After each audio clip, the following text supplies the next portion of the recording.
quickly as possible. And if you get to a point where there's enough of those spell charges, you might be able to get away with danning that black belt, but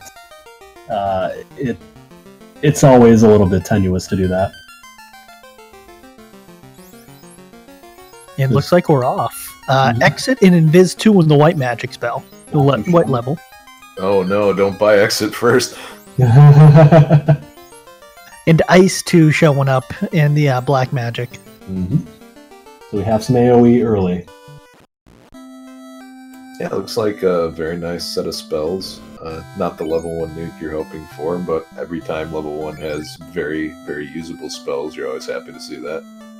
Ooh, looks like the soft potions are expensive. I think I saw at $999. Wow. Or gold. Yeah, you can buy the soft spell for 14. Cheapish bottle, 8,000, 8,600. Pures at 88. We got heals at, what is that, 10? 10. Yeah, and it looks like Czar has booked it across the bridge already. Mm-hmm. And he's won the bridge race. Congratulations. Someone get him a jelly donut. Oh, that sounds good right about now. Terra going the traditional route of Temple of Fiends first. Oh, and Wolves have Thunder, which means Czar is he's got to cross the bridge again. This may not be working out. Ouch. Are you guys from the school of thought of saving right after you cross that bridge in case this happens again, or do you just roll the dice? I try to if I have a extra save item I can throw away. I like to get like 2 or 3 from the shop if I can afford it. I can save there, save up near the river, and then save on the way out of the cave if there's anything good to keep. Yeah, ideally I like to have a stack of like 10 or so save items before leaving Canaria. That way I can check Matoya's on the way. If that's not possible, then maybe 2. Just 1 over the bridge and then 1 halfway to Provoca. It's so rough heading into an area where you don't know what anybody has. And the time penalty of the bridge credits is even worse. Czar immediately saving. Definitely, and look at that. We got 20,000 the first chest, and then we followed up with almost another, I think it was 60,000? So, Tara Lynn and Len are going to be in a pretty good seat right now. We're seeing stops on the pirates. This is a potential bottleneck here. Yeah, so this isn't going to stop Czar. He can definitely get it done, but it's just a matter of is a pirate going to cast stop before his black mage gets a turn. Mm-hmm. Yeah, it's a race against the clock. All right, something on Len's side I want to bring up and ask you both right now. We see a thief that is down. As much as I love the Red Pajama Party, do you guys leave the thief down, or do you revive him? Hell no, I'm a thief lover. An unapologetic one at that. I love being able to run, even though the black belt or the black mage has really decent run luck, comparable with the thief early on. Late game, I really like the thief's ability to get out of those nasty fights. Plus, oh, it looks like the pirates have heat too. Wow. Zara's just taking it on the chin until he can get the lucky black mage roll with initiative. Oh, yikes. So, as we have a little bit of time until these pirates may be downed, do one of you gentlemen want to cover what the round 1 flags look like?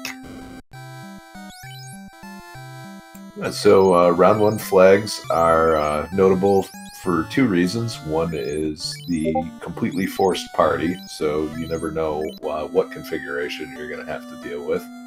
And the very low boost. It's only 2.2 experience multiplier, and no flat rate bonus for killing an individual enemy. So the usual safe strategy of going out and beating up the 5 imps first doesn't quite work in this seat. No, you need at least 2 or 3 of those fights to get even a single level. And we get Czar getting past the pirates, so he was able to get past the heat and stop spells to find himself silver bracelets that are about 4,800. Only a matter of time before he got the RNG on that one. Yep, and now we'll get a look at the magic shops as well. Fade level 2. Wow, nice one right there with Tier 3. Very nice. Tier 3 is probably not going to see a lot of action with Fade there. And Warp. And everyone's new favorite spell, Brack. Brack. And there's some of us who have been fans of Brack since long before Split popularized it. And by the way, Will, I got some good news for you. Alabama is losing. That's fantastic. That was the only downside of commentating this race, was I was going to miss the championship game. But you know, as an Auburn fan, kind of hate them both. So I lose no matter who wins. Well, if you're recording it, I won't spoil it for you. Oh, it's fine. People in chat might care, so I'd be mindful of them.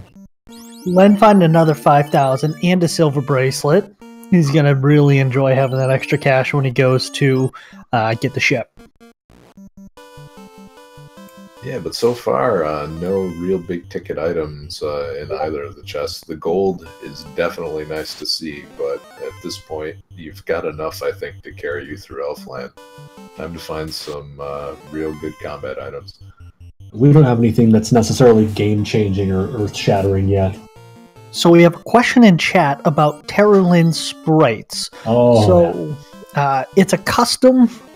When it comes down to it, it is a custom sprite that Terralyn has put a lot of time and effort and energy into.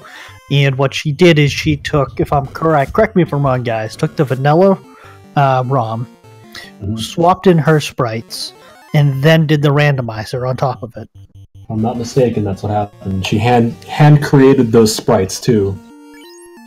So those are not manipulated. Those are straight up hand created sprites. Must have taken her quite a while to make. Alright, now we've got Len and Tara in Provoca right now, and they're stopping at the magic shop straight away. Having access to Fade at level 2 means that it's twice as likely that they're going to get a AoE spell charge off before the pirates do their nasty stuff. There are 2 characters casting now. Yeah, so the advantage of taking out Garland first, they'll have a spell charge of Fade, and then we'll have an easier time of it. Yeah, it does sound like somebody on commentary has their Discord notifications bleeping. Like, I don't know if that's Joker or Edge. I've got mine off. I do apologize. I believe that's me. No worries.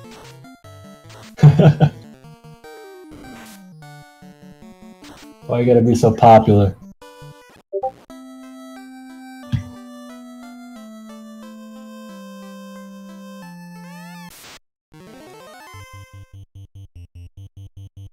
Is Tara getting the bad news?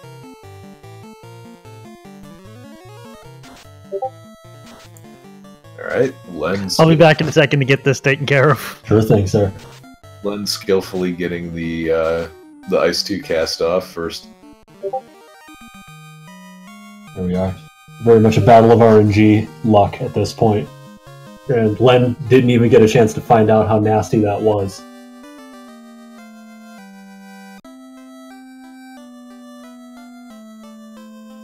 Alright, meanwhile, time for 99 heal potions for Zar.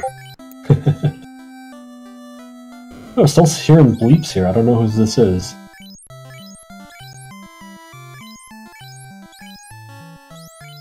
Shouldn't be me. I just opened OBS to turn streamer mode on.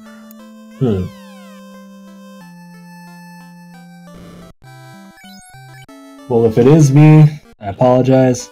Don't see where it might be coming from, because it normally doesn't do. Oh yeah, that's a good point. It could be the runner, right? Who do we have audio on right now? Len? I have now muted everything. I should not be hearing anything else. So sorry about that, guys. No I worries. have a feeling it might be a runner. It was, I believe. I think we just switched over to Hera's audio? Yeah. Yeah, Alright. Looks like Len is gonna do some Peninsula of Power fighting. Man after my own heart. This could pay off if they have low HP. Blaze Wolves.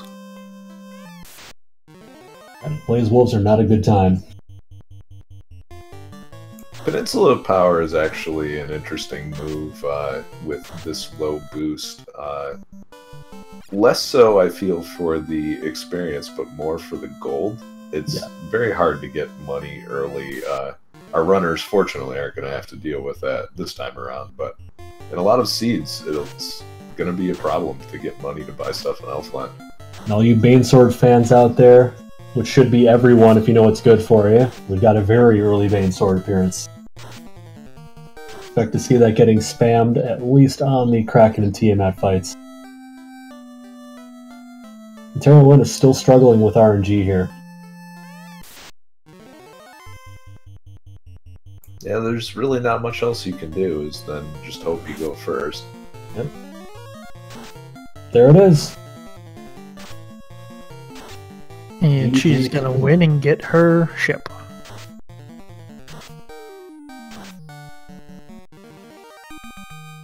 Four minutes or so, the worst for wear. So what do you guys think of what Tsar's doing? Went to Elfland, checked that out, or going down to Elfland to check it out before he does any type of grind. Don't mind it at all. If he's looking for spell availability, like I say, a level 3 or 4 nuke for that Black Mage, so that you can go crazy spamming in somewhere like Crescent Lake. It's a little bit more viable than anywhere that's not Peninsula of Power. White Mage down on Len's side. Yeah, and I think he's going to run into some trouble closing out this last fight. I would have, instead of trying the Brat cast, throw some tempers on the Black Belt, but this is going to be really beneficial for the Black Belt. Yep, squeaked out 3 more levels for both the Black Belt and the Black Mage. The Nunchucks did the job.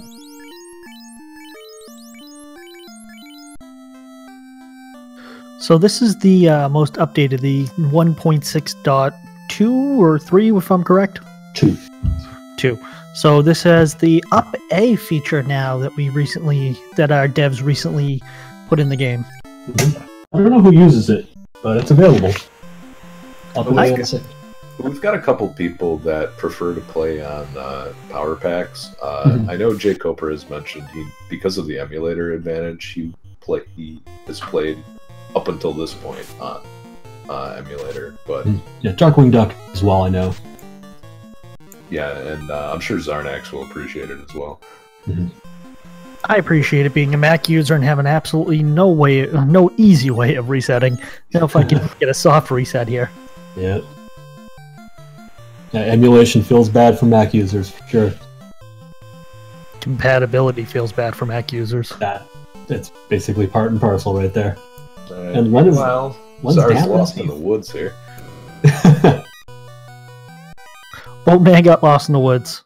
Right. Chat, throw out your jokes about Tsar. Or is he feeling at home?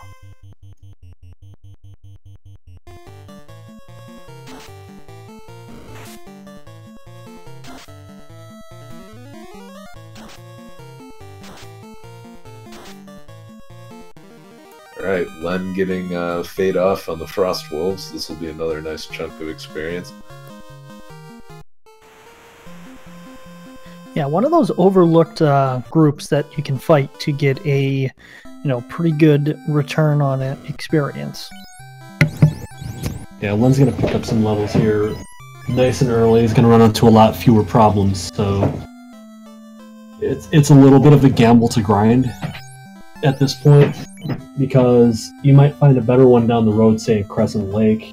You might end up losing time sitting here, but doesn't seem to be the case for this seed. It might be the right move. Aside from the danning that thief, which I personally am not a fan of. 15 minutes in, still no progression items, big ticket item, lots of money in the Bane Sword. It looks like our runners are going to have to dive into Marsh Cave, but they'll have warp and exit, fortunately. which will be nice. I don't think I saw any type of harm spells in any of the magic slots yet. No, I don't recall seeing any. When you've got Fade, it's really kind of a non-issue. No, definitely. And Ice too. What's gonna be interesting is if they can get like a lightning spell, so those wizards will go down a little bit easier. Fade's gonna do the job, no problem. Yeah, Len had to take a reset. It looked like the Zombuls or the Trolls had Glare as their first skill. Oh, it is.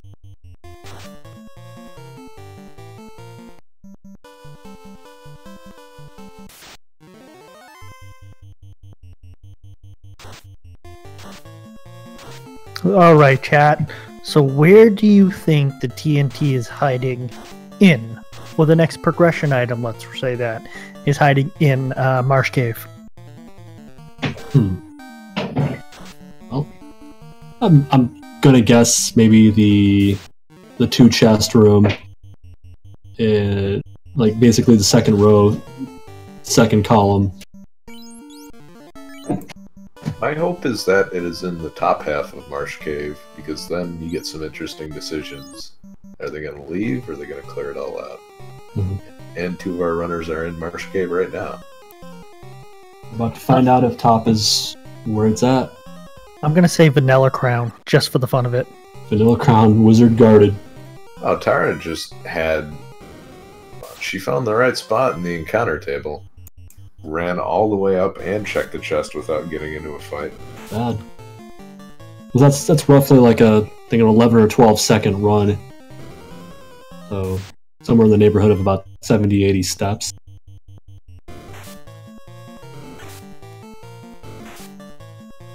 You don't get a lot of runs like that. So, Iron Helmet, no dice. 0 for 2. No one equipping that in this party. Looks like Ice 3 was available in Elfland. That's always nice to see. Definitely, we got Tsar going down. Ice 3 is the most useful elemental spell you can pick up. That's going to be useful to you in the volcano as well as the sea floor of the Temple of Fiends against waters. Hey, and the TNT is on the top floor. Alright, decision time. You get what you asked for. Will Edge chat, what would you guys do next? Do we have going down to the bottom of the cave, or are you just going to nope on out?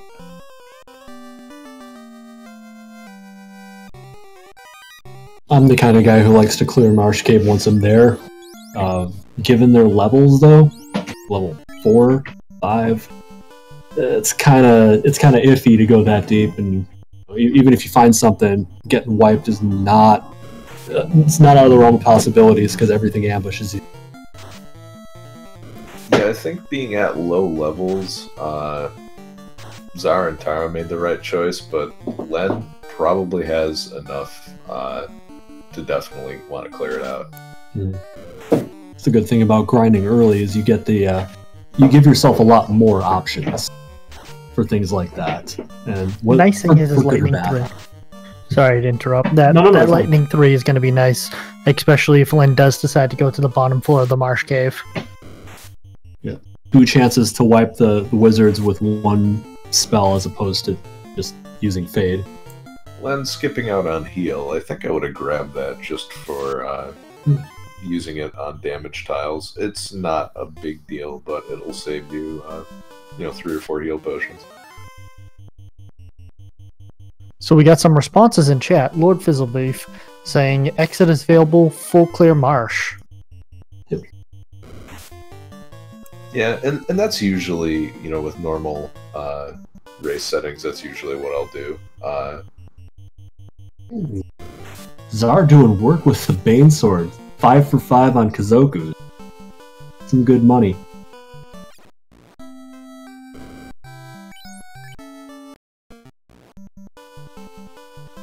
So while we have some time, as our players and racers are about to go to the get their canoe. When you get the canoe, Edge and Will, what do you do next? Do you take the world record Final Fantasy route of Ordeals Ice, then Volcano, or do you do the randomizer route of Volcano Ice and pray that nothing's in Ordeals? Edge and I are both Volcano people, typically. Getting that grind out of the way earlier has a domino effect, where everything else in the game moves a lot quicker once you've grinded up that black belt or whichever party members you're grinding. So I think I've warmed up to the crystal strategy. If your magic plays better in Ordeals than it does in Volcano, and by that I mean having like warp but no non-elemental spell or ice spell. So in this case, with access to Ice 2 and Ice 3, I say, go right for Volcano. But if you have like, early Harm and early Fire 3, but you don't really have anything good for the Volcano, you might need some more levels before you go in. And you can, if Ordeals is incentivized, you can check chests and get some levels off the Zombies and Medusas as well, and that kind of improves your party kind of on two different axes. So that's a good point. But if Volcano, like if you can do Volcano, then just do it. It's the faster you get that grind done, the more time you save overall. Exactly. Yeah, can't even count up all the time that I've lost by delaying my grind, doing things like going to Ordeals and then Ice and then Volcano when there was no real good reason to do it that way. No, definitely. I guess that's why you two are two of the better runners, and well, I am better at commentating than running. You beat me the other day, man. No, it's only because I did Ordeals first and then went to Volcano. But I'm all about avoiding Ice if at all possible. I do the mix of the two. I always do Ordeals first if it's incentivized. We got Harm 4 and Heal 3 and Cure 4 for level, I believe it is 5 magic. Cure 4 is the useful one there. At this point, I don't know that Harm 4 is worth getting, since again you've got Fade. I guess in a pinch you could throw that at Ghost, but I mean, if you got Fade at level 2, you're going to have charges for it. Yeah, I think in most situations you're going to want to preserve spell charges for the other two. Mm-hmm. I'm all about just having that little bit extra blanket of security. We got Tara Lynn going to Earth Cave. Right on. Even after my own heart. Yeah, this seems to be a more popular strategy recently, just to dip into Earth and check the top chests. I like doing that if you can get to those chests doing power cycles, but if not, I think routing that in when you get the airship is a little bit better. Sure. No, definitely. It helps out in the long run where you don't have to double dip into Earth. Yeah, Tara's been playing it smart though, saving, because shadows are one of the group 1 through 4 encounters, and they're going to eat up a lot of time. Yeah, in this area, I believe it's I don't know.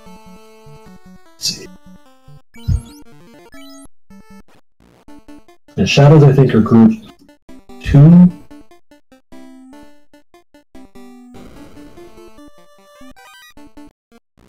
Now, what I'll be interested in is if she decides to dip down to the 2nd floor, or even the 3rd, having early exit.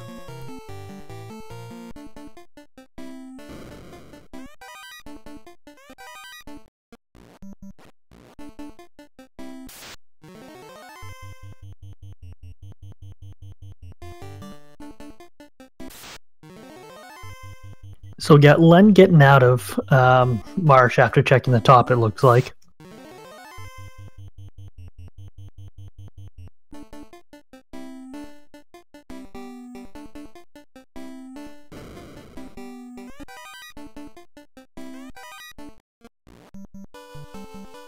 And not much worth keeping in Earth.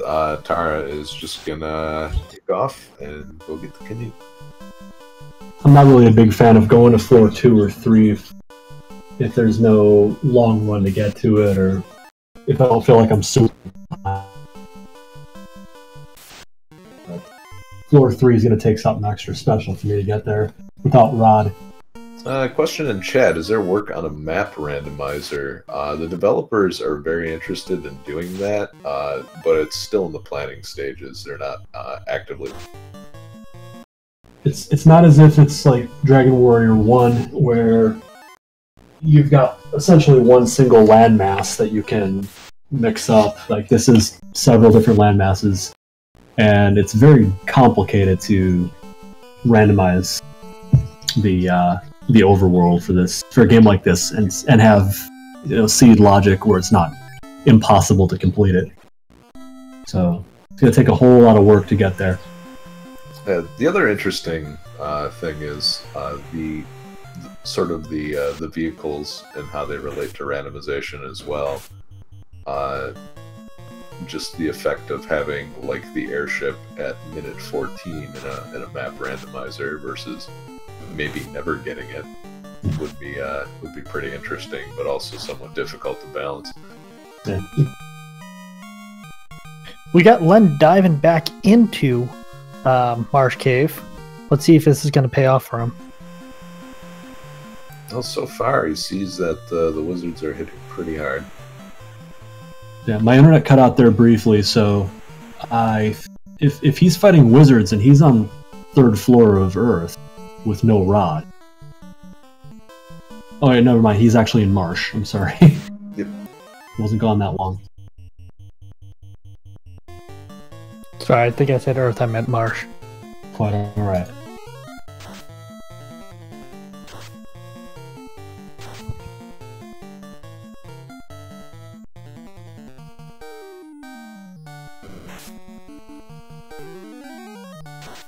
Heal Helmet will be a nice grab for him. It can help out, but the other thing to really look at is the resale value on that. I hear it might go pretty high on the aftermarket.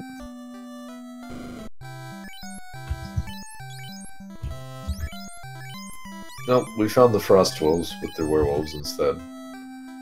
Yikes, that's not fun, especially with 6 of them. I have a feeling that Len is not going to head back in there because the Heal Helmet is not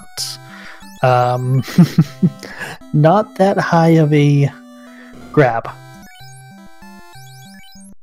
Yeah, it's not the right wolf to have frost. It might be a more apt wolf to have that. Yep, looks like he's kaput. Zar's gonna fight this group of scorpions and cobras. Normally this is a good group, but with low boost, feels like a lot of empty calories here. It really is. There's when it's 2.2x plus 0, you don't have the added benefit of a per enemy kill. Whereas even if you had a boost of like 100 or 200 per enemy, it would be kind of worth it.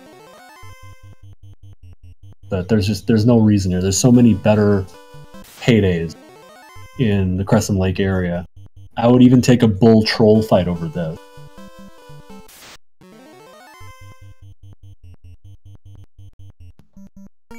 So no matter how full the enemy screen is, you're still going to nope out of most of those encounters. I'd say so. Yeah, it's the downside of that is that it could be a much longer fight because an AoE's got to hit every single enemy individually, and they could all go before you do. And the payoff you're getting for that fight completing is not as high as, say, killing 2-3 peds. So it's mitigating your time with what you're actually investing to get it. Hey, speaking of peds, there you are. And speaking of Volcano, chat and fellow commentators, what do you think, if anything, Tara Lynn is going to find in the Volcano? Chat, throw out your trolly ideas. She's going to find level 32 on her black belt. Other than that, maybe a ribbon. We get finding Agamas. Edge. There's a good chance of that. So this is going to be interesting. What you normally like to see is a halfway decent sword, but Coral Sword, Rune, and Dragon are about as good as it gets, with the Thief being the only person that can hold one of those right now. So I'm really curious if she plans on doing a grind, because she needs to get some more levels before she does that. Mm-hmm. But I would say probably a large assortment of knight equipment for just for frustrations purposes. We pull an Aegis shield and dragon armor out of here. That would definitely be a feels bad type of moment. Good to solve it. A light axe, not too bad. So we have some guesses in chat. Adamant fires. Also, nothing as usual. And then, yeah, that's really about it. Also letting us know that Pete's took Ice 3 and Fade, as well as they didn't die. Yep, there's the dragon armor. Cue the bum bum ba da da. Wah, wah, wah, wah. Wow. And I think at this point, just one Pete isn't worth it. No. I see what she's doing. She's trying to just insta-kill it. Done. Yeah, good call. Good call. Opal helmet found. Bunch of money. 60 All the money ever. Ooh, max gold. And out. So just dipping into floor 1. Tristan, I believe it was Edge who called a bunch of warrior armor there. It sure was. Yeah, I was a little more hopeful, but I was predicting the entirety of Volcano, not just the second floor. I'm just gonna save myself and go Worth. That way I can mean Edgeworth or Will Bloodworth. Safe. So that's a fine hedge there. Cover my bases, right? 50-50 chance it works every time. Oh, yes, Minochi, I think you're right. I do believe Tarlin does not have a house available to her. Are they selling in Crescent Lake? Nope. Problematic. Yeah, it also looked like she did not have max heal potions as well, so that max gold chest is paying off pretty big. Took a little while to go get it and then come back and make use of this money. What do you do here? Do you go back to Volcano, do the grind, clear it out, or now that you've noped out, are you going to go to Ice or Ordeals and So that's an interesting idea, given that the math is different. I think now that you've cleared out the first floor, it's less likely that those progression items are going to be in the volcano. So my guess would definitely be go to Ordeals, not because just because I'm an Ordeals fan. Sure. It's much safer than Ice as well. It's a longer trip, but you know you're getting an incentive item. Like, worst you can come up with there is like Adamant. You pull like a ribbon, you can pull Masa, you can end up with Tail, or you can get one of your progression items. But one thing you'll definitely leave with is more levels. With the Zombies and Zombie Dragons, you're going to pull something. Yeah, I think being able to check the zombie dragons is going to be helpful for Tara. And Len arrives in Crescent Lake. Let's see if he goes north of the volcano to see what happens there. I'll see some route deviation and see him go to Ice. I would like to see him drop the nunchucks. That'd be a good idea at this point. It's something I always forget to do it too. Thousands of times. What level, for the runners who may be new here, and for those who might not be as solid as you two are when it comes to knowledge, not pointing any fingers at someone himself, at what level do you get rid of the nunchucks on the black belt? 8 at the latest. Yeah, I was going to say 7. But yeah, either one. See, I just like to go. I just like to go One Punch Man the entire time. I like to have him go fist the entire time. Early on, they can be beneficial when you're fighting imps. If you need like just a little bit more damage than who, it can help. But you got to get rid of them ASAP. Once you cross the threshold of level 7 or 8, you're hitting multiple times. It's doing you far more harm than good.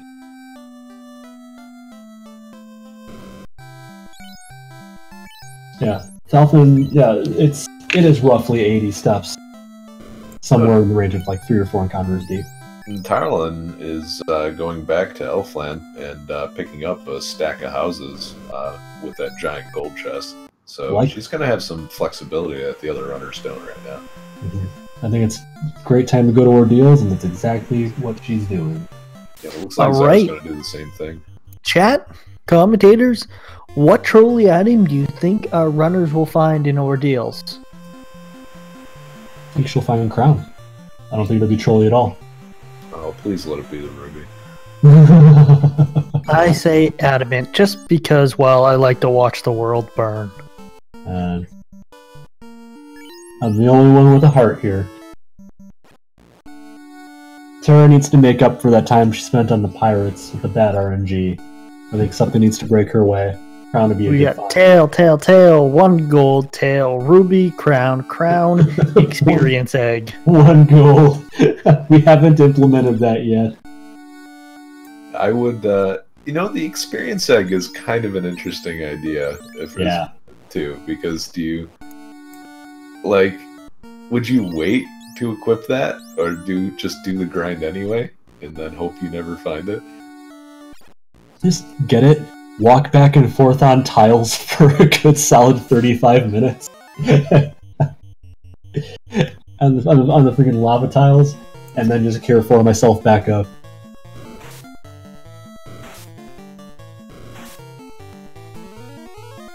I think lots of ways to abuse that.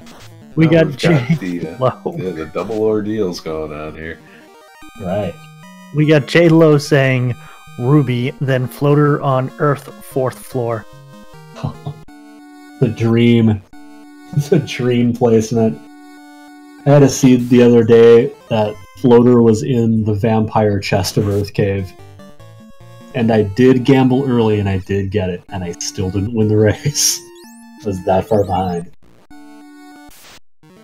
So, Meridian, the experience egg is in a later Final Fantasy. I believe the first one we encounter it in is Final Fantasy 3 for stateside, Final Fantasy 6 for international, whatever we're going to be going for the numbering. As well as, thank you very much, we do have a link right in chat for the Final Fantasy 1 Randomizer League. As well as the standings that are going on, as well as if you're a new runner, or if you're really interested in joining the Final Fantasy 1 Randomizer community, or in fact, you just want to relive nostalgia from 30 years ago, do join the Discord. We have a lot of very active members who want to help out and grow this community. As well as do give the runners that you see on the screen a follow. It looks like Sar's Thief is stoned. I don't know if there's any Stone Touch enemies in this group. I did not see when that happened. No, I missed it too. Sorcerer. Thank you. Oh, geez. Okay, so instead of Death Touch, we have Stone Touch. Was it Stone Touch, or was it like a poison spell? I believe it was Stone Touch. I saw him take damage and then immediately get stoned. Yikes. That's not going to be fun on the air floor of Temple of Fiends. That won't be very much fun in Ice Cave either. Those glare. Oh, hey, there's the ruby. Yep. So much for that idea. But it could still be adamant, guys. Ruby and adamant. Maximum burning. That's interesting, because not only is it getting the ruby out of circulation, it's also removing another required item. It's a ribbon. And did she note bot with the... Oh, no, she did not. She'd exited. Yeah, so Zar has finished up Ordeals, and Tara Dar's taking more fights and ordeals, which I like, than Czar. This is a great place to get safe-ish XP, early to mid-game. Medusas are fantastic. Zombles, obviously. I think Ice works on nightmares. So correct me if I'm wrong, guys. That's going to leave us Crown, Slab, Floater, Tail, and Adamant as incentivized in Massa for incentive items. Mm-hmm. So that means they have a 3 in 6 chance. They have a 50% chance by going to Ice Cave to get a required item. Yeah, and then it's a little higher than that because you also have the other chests there, so it's going to be a little higher than 3 out of 6. All things being equal, say there was no other incentivized chest. Then yes. We're just looking at that number right there, that they have a guaranteed 1 in 6 chance of getting something, but a 50% chance of getting something that is required. And if I'm running this, my hope would be not to find the floater there, because floater has to be in the southern continent. If it's not in ordeals and it's not in ice, it has to be either somewhere in marsh or somewhere in volcano. There's no other option. And I think we've already full cleared marsh, so that's going to leave what we're going to find with Len right now going through. But we have not full cleared marsh because we do have crown chests left. So if a crown is found, it could be crown locked there. As well as any of the other 24 chests, I think, that are crown locked in Canaria, Dwarf Cave, Elfland, Assos' Castle. Oh. Meanwhile, Len picks up the slab. Len's got a katana and a ribbon. So then that's 5 items left that they can find. And 2 of them are progression items. Which one are you taking out of the slab? The slab. Okay. I'm just talking about ice right now. Okay. Still a 2 in 5 chance is not terrible. Yeah, I think ice has a very, very good chance of having the floater. Mm-hmm. Yeah, we see a lot of vanilla floaters. Tends to be the likeliest place to find it. Yeah, now with the ribbon, Len is pretty well geared up to do a grind of some sort. Haven't seen what the Agamas have yet. Edge and I both like to test that first Agama in that first room here on this floor. Yeah, that way if it's an absolute catastrophe, you haven't lost as much time as you would clearing the entire floor and then resetting. Now I missed what Len picked up in that first chest. Wood helmet. It was a wood helmet? Or wood, something wood, but it was... It was garbage. Yeah. So it looks like Tara's going to lose some time versus the zombie dragon, not having any fade charges available. It's Agama. Not Agamas. Sorry. The randomizer community, no, it's just like any type of dictation from us, wherever it may be. We'll all have different ways of pronouncing it. Yeah, I've been saying it Agama forever, but it's probably Agama. It's Agama. No, I agree with you, Will. Edge, what's your stance on it? Agama, Agama? No, I mean it's like pop versus soda. I think it's just a regional thing. Aluminium. Yeah, no, I think like folks from Onrak pronounce it Agama. Guys in Lathan, like God knows how they say it. But people from Melbourne be like, Ogama.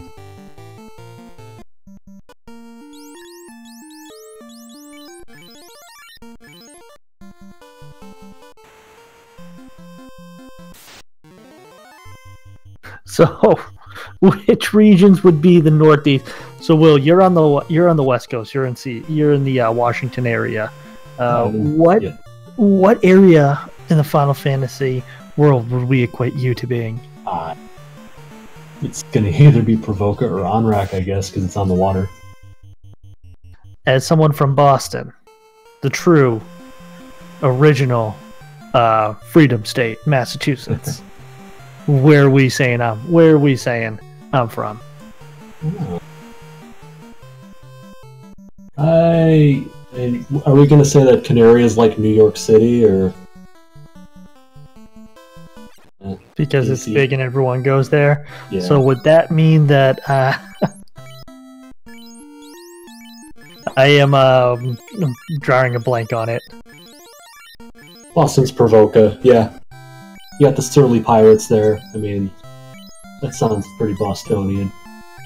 Surly is something that we can be from time to time. Ooh, Yeah. gold bracelet. Len getting the bad news that the red dragons are not to be trifled with, and he didn't really find anything to his liking, so he's just gonna get the heck out of there. So this is opening up something interesting right now. If we get one of our runners that's gonna go to ice and still doesn't find a floater, that means either there's a few chests that are left.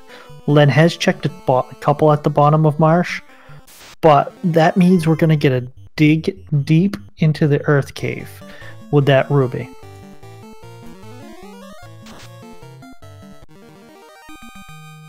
I think a ruby locked floater would be a very interesting thing.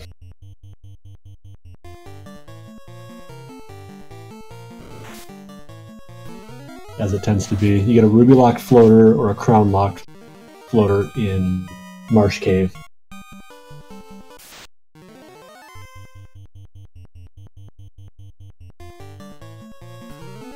You know, I want to see what's in ice before I start deliberating on what's where. DH Storm up there saying Boston's like Laughlin, whatever we're gonna call it, because you can't understand half of what they're saying. Translation. Lupa, lupa. Oh, it's a wicked sick burn there. Lupa, lupa. Wicked bad guys, come on. Lupa, lupa.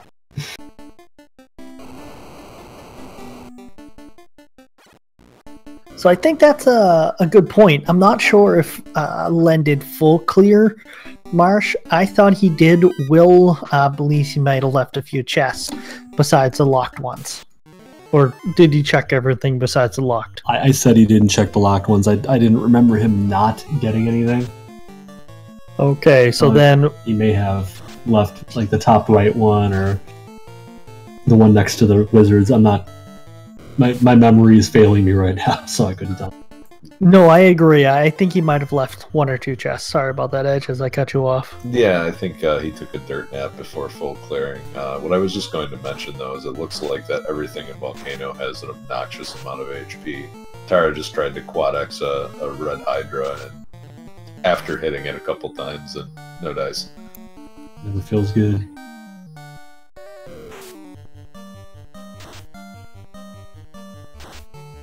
It's not a friendly volcano, that's for sure. Can't blame anyone for not wanting to grind here. Yeah, the eye might be the place. Might be the enemy. Especially with Warp. With warp, yeah. 'Cause that way you at least have... You at least know what your incentive item is. So you know what's at stake if you wipe. And Dolphin noticing that Terra's black belt's still holding a weapon. That has to be dealt with soon. Level 12 is far past the point where it's worthwhile.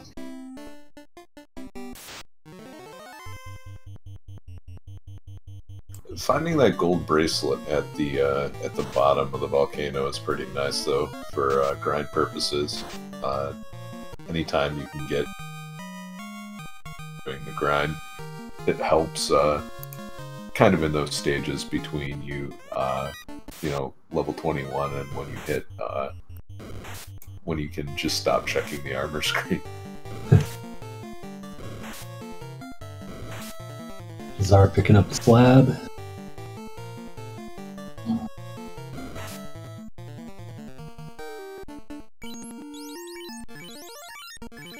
Nothing else useful in that room.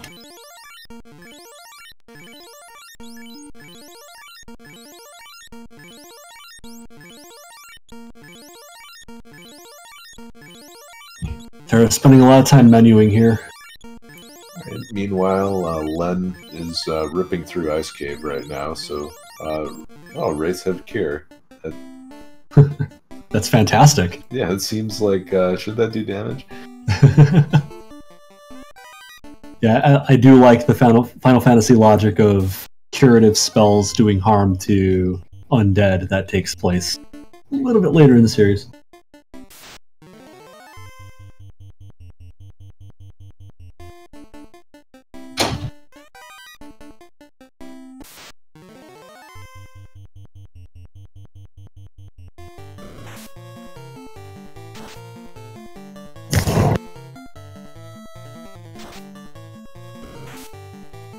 Right, and it looks like Zara is trying his luck with these Agamas, but they have a ton of HP.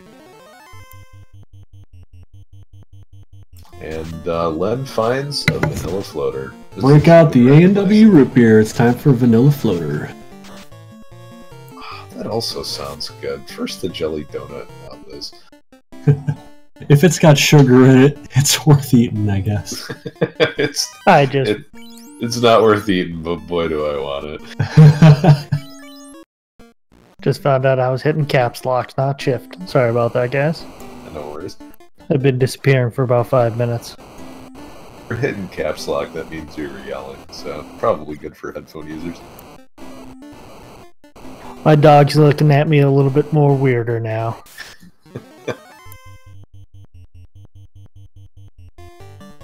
So vanilla floater, is this thing even randomized, guys?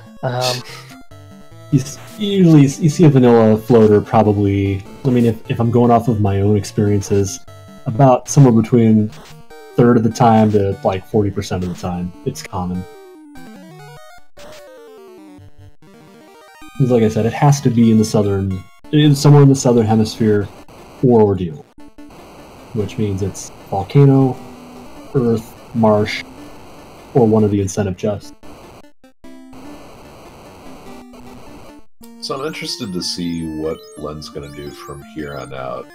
I think if the eye hasn't rolled absurd stats, that he has enough firepower to get the black belt to a point where he can take out the eye in 1 or 2 rounds.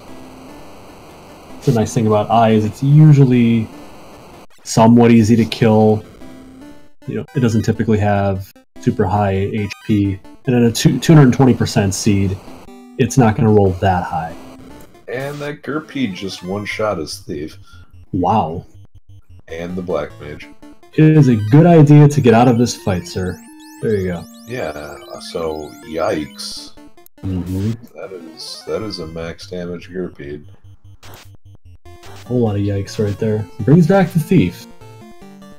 I think that's important with just the need to run away from these fights.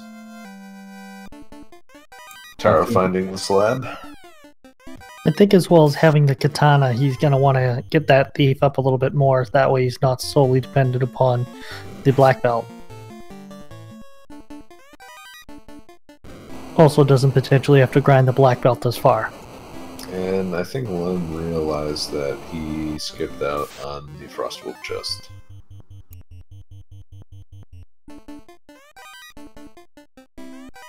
And is really going to pay for that.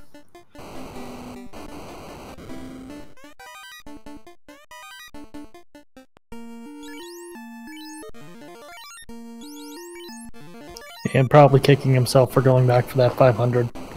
You have to, though. It's like these randomizers, they know when you miss a chest. Oh no, definitely. That will be that one chest that you need to get the important item, that next progression item. So the solution is to skip many chests, right? Ah, here comes the eye grind, it looks like.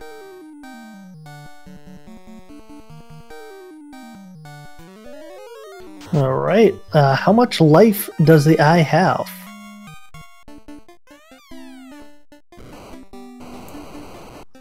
Oh, this is interesting. The eye has a lot of health, but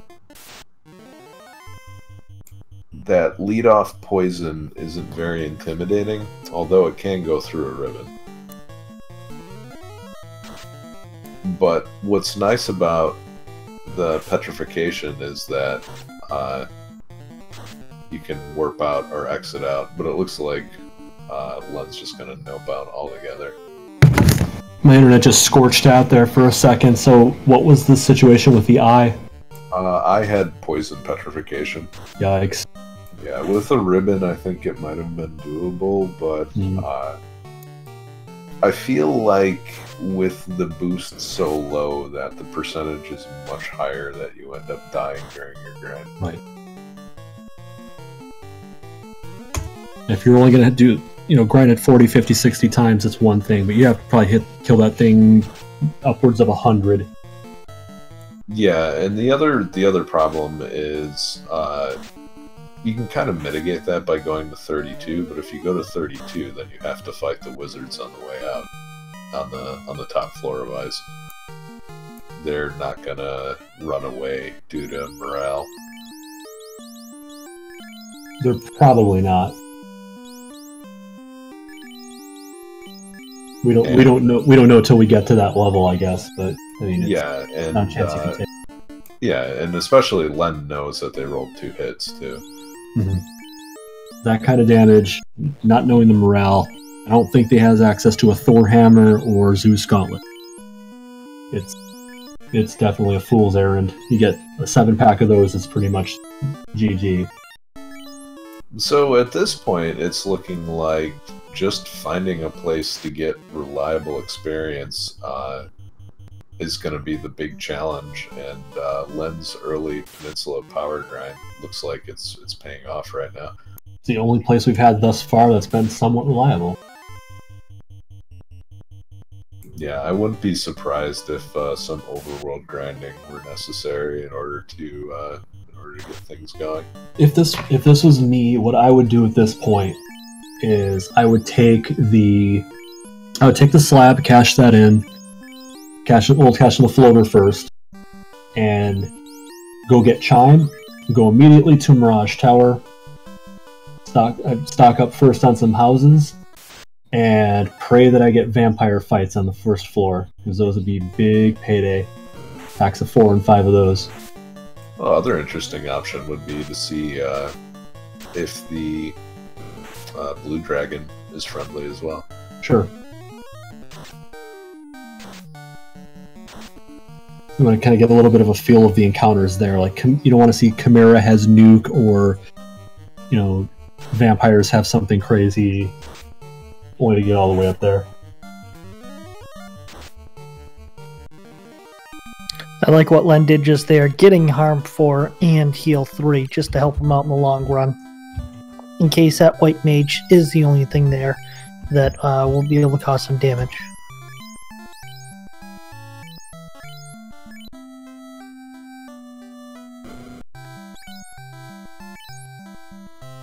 Now Zar running into Ice Cave, and we'll have the floater shortly.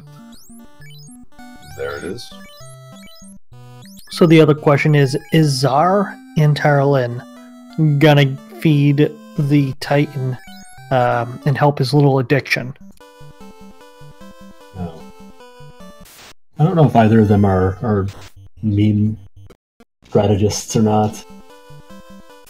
I'm kind of hit or miss. There's a Sun Sword. The Sun Sword no one will ever get to use unless the class changes. Titan strats, best strats. Give him the ruby. Send him home. I gotta eat. Pro cape.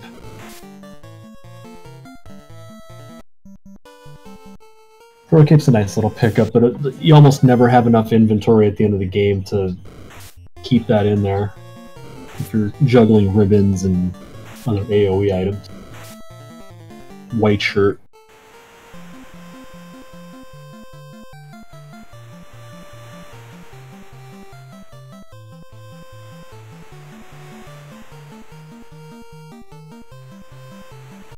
Tara's off to ice. She will also pick up her floater.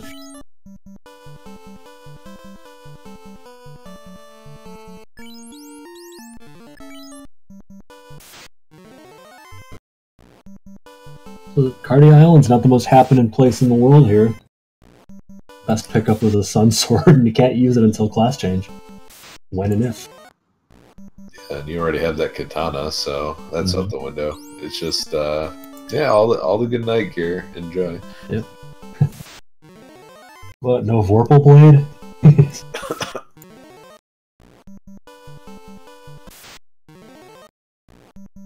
And then picking up some houses or soft potions. Yeah, Len also gonna pick up that bottle. Did he buy the bottle? I think that may have been the first thing that he bought, but I don't know for sure. We'll see when he checks his inventory again.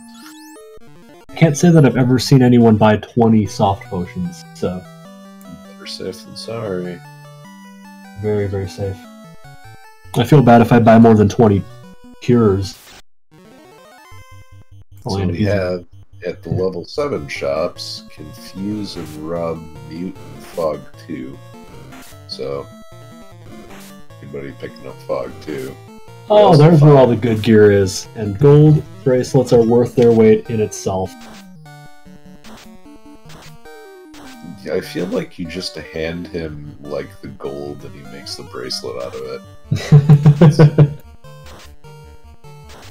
Is there any other way, really? He's setting with that pro cape.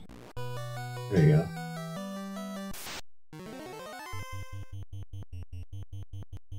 Sorry about that. I was loading up the multi-twitch to check on the process of everyone else and didn't want anything interfering.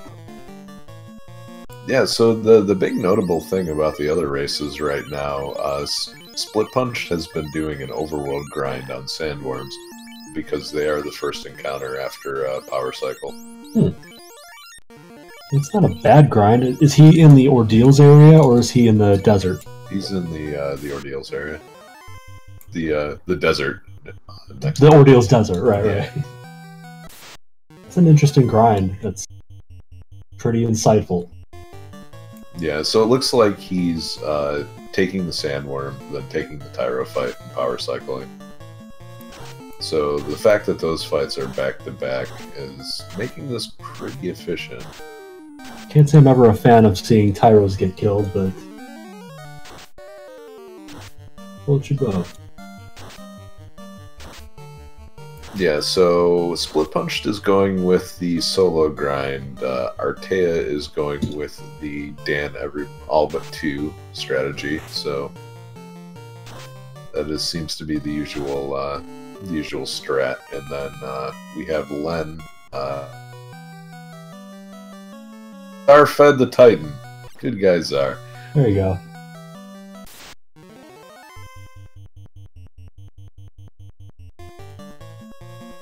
And it's still looking like I don't believe anyone has lit an orb just yet. Nope. But I can recall, at least none of our showcased racers here. I'm just checking out everyone else, and looks like we have someone doing a eye grind. Oh, wow. Yeah, I don't think Sforzando has seen what the eye has in store, so... There we go. Out. And he's finding the poison right now. We have Excise Blue going down, learning the language of the Northerner. Zupa, Zupa.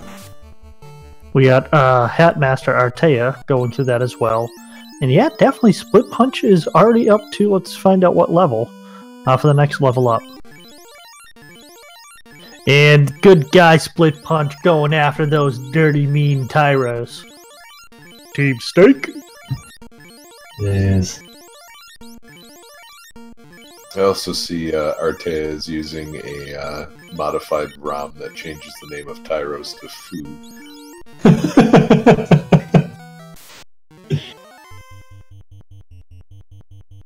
Question in chat, how's he killing the sandworms, Quad X? He's got a he was doing that initially, just quad X with magic, pair leveling. Now he's got the black belt doing 6 hits of damage, and the sandworms rolled low HP, so that's sufficient enough. Masamune was found in the tower. In the Ken chest area. Oh, that's Second interesting. That would certainly make grinds a little bit quicker for other folks if they find that first. It looks like it's Fuchsia Fantasy that is going up the tower.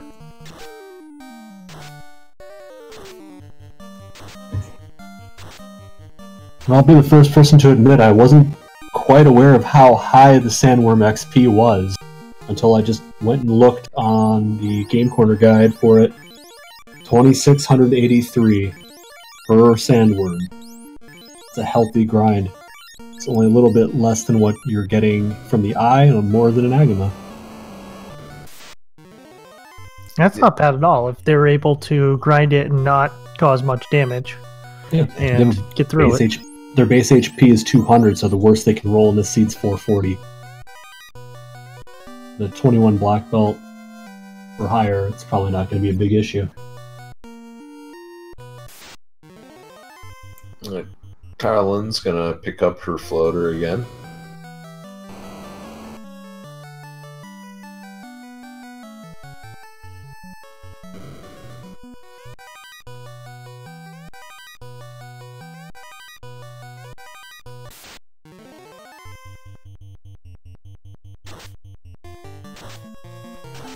I think my favorite name change out of all of the new names in the 1.6 version is the OK Man.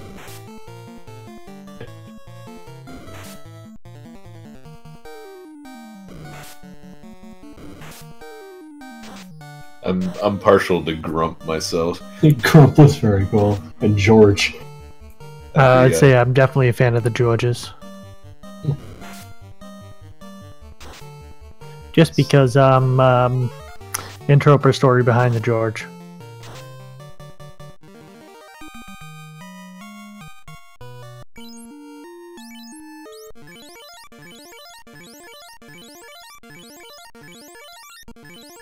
Zara's flexing his team steak aptitude here. Very nice. We eatin' tonight, fam. We eatin' tonight. That's some really tough meat there, though. He's having a hard time killing it. We had Ice Blue digging into the water, into Sea Shrine. So the story behind it, Meridian, is he had a friend who kept calling it George, not or Gur-Ogre. Mm-hmm. Just a fun anecdote. No, okay. I used to call them Grogers. And plus, Georges are just so much nicer. You can say, "Hi, George." Oh, split punched, getting away from the Tyros with 4 health left. Yeah, that sounds like him. To be fair, though, it was, given that it was during an overworld grind, he wasn't in too much danger. He has to save after every group to do the power cycle to force those first 2, so right. He would have lost maybe about a minute of progress. That's the interesting thing about the overworld grind. It's certainly, I think in most cases, it's going to take a little longer, but it's certainly safer. That it is. Being able to save after every single one, you don't have to worry at all about where you're getting the where you're going to get to save that progress.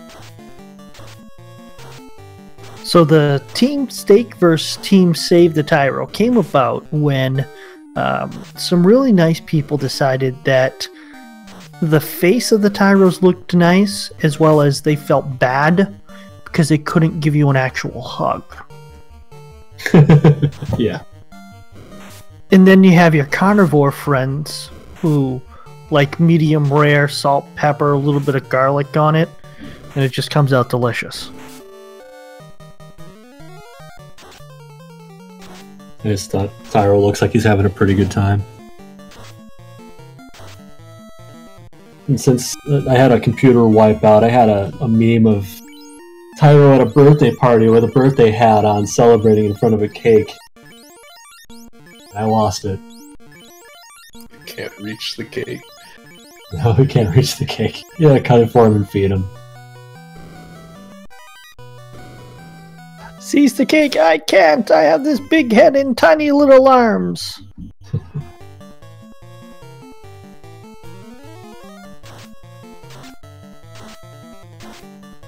Now it's Len's turn to go running in circles and ordeals, and Zar is dipping into the first floor of Mirage Tower. There we go. Grind those vampires. No one else really does this. And they are really, really good payoffs.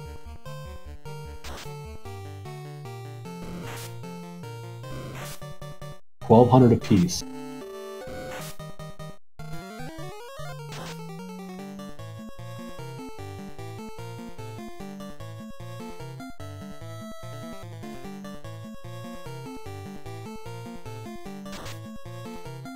We have a, I would rather hug a Medusa. If you want to do that, if you're on the East Coast, I have a number of few women who may remind you of Medusa. Heyo. And there's a ribbon as well, so we found all 3 ribbons. There we are. Defense sword, that's a big pickup. Mage staff. Yeah, this first floor is loaded. The next floor is going to have Massa, so Massmoon, so that will be nice.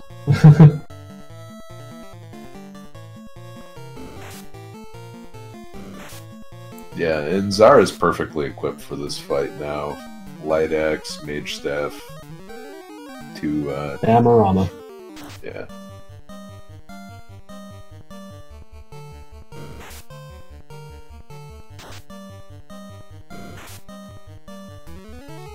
Yeah, they didn't roll that high of HP either. Worst fight you're going to have is going to be 600 XP. And at best you're getting 1500.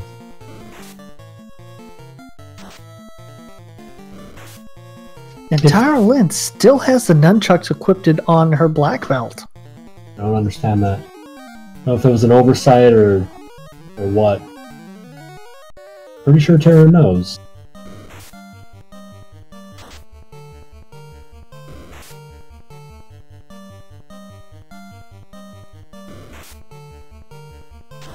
And again, not having fade charges is really brutal here.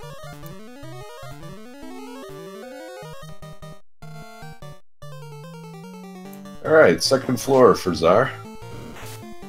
There's a blue D, gets to find out a little early just how lucrative this could be.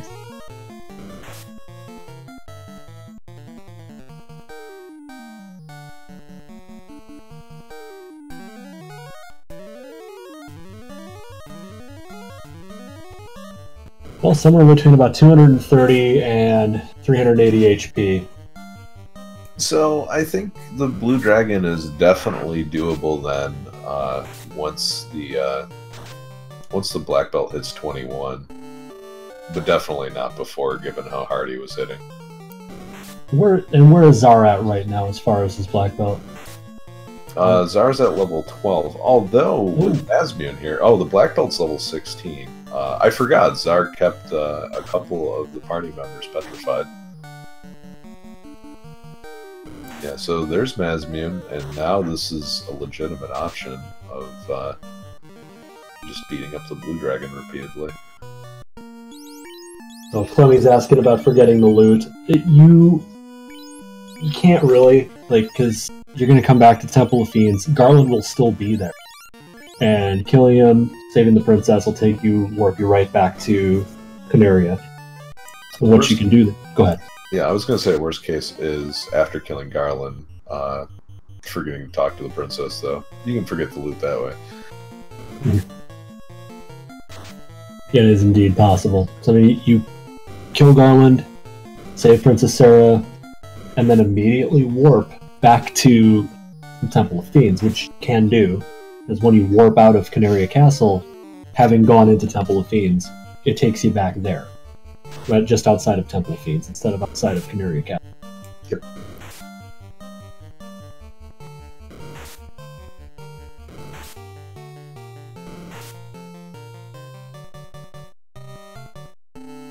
And it looks like Czar's done, so just a quick dip in there, and he's gonna go clean out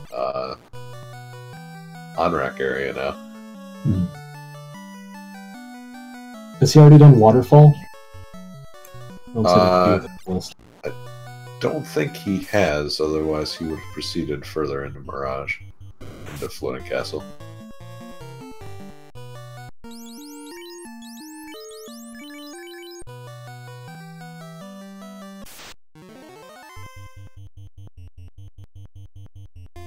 Still feel like taking a few cracks at the Blue Dragon before your magic ran out would have been a good idea, though. Yeah, might as well, as long as you're there. And if you keep the White Mage alive, you can just exit right out. Looks like Artea does have the cube, though, and is currently running around Floating Castle, though.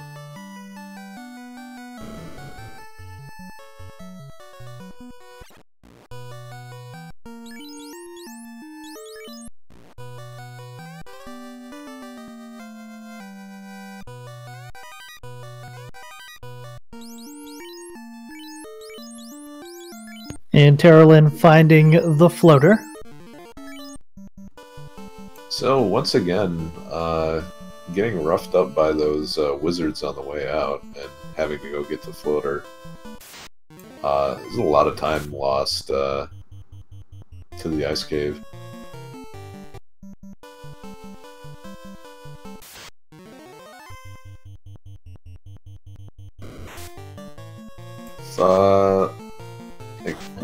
Looks like Len's making a little bit of a gamble here, hoping that the crown was down in Marsh. Didn't find it, though. So, chat and Will Edge, where is the crown hiding? Mirage Tower. Sorry. Sky Cave. I'm going to say one of those.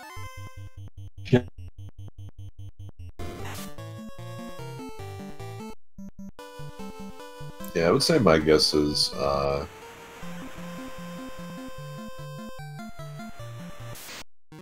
Mermaid Village. My girls! Can I go visit my girls? The ladies. I would love to see them go visit them. Better than Medusa.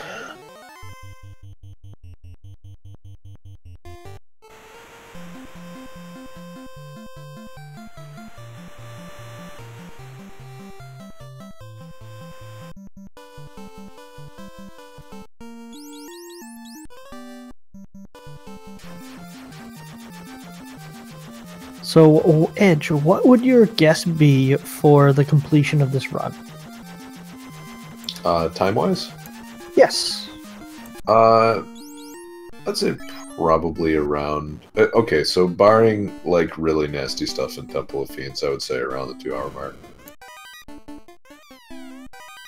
I'm going to have to agree with you on that one, just because it's looking like the hard part is just finding that crown next and going from there.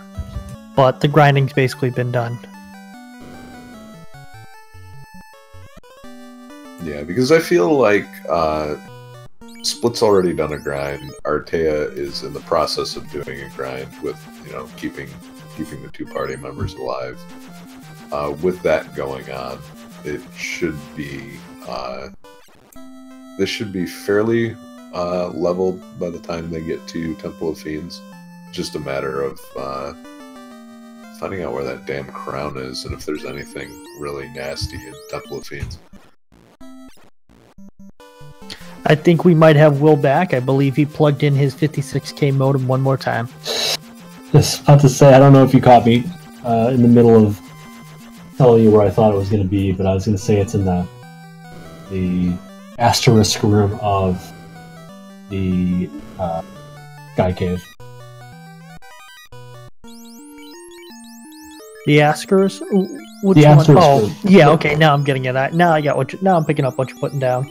I think it's the second floor. So yeah, it would be the second. Like you warp up, you got that first floor where you can go left, right, or down for chests, and up to the next floor. That floor.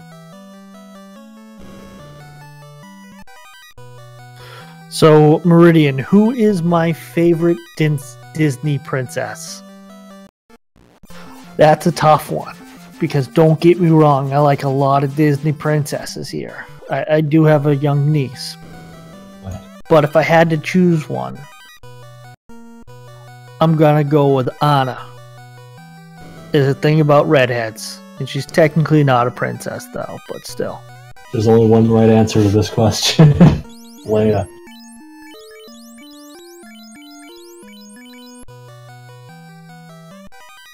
I mean, I don't consider her a Disney princess because, well, it's just... it was before Star Wars got Disneyized. She's a Disney princess in the same respect that Die Hard is a Christmas movie. Die Hard's not a Christmas movie. So it looks like the rubber bands are off this seed because the lobster's no poison. Uh-oh. Oh, thank you, Ed, for bringing us back in. Trying my best here. We would have went on about a 15-minute rant there. The xenomorph from Alien. Ripley's not technically a princess. So we got Len the Cat joining Team Steak. Like it.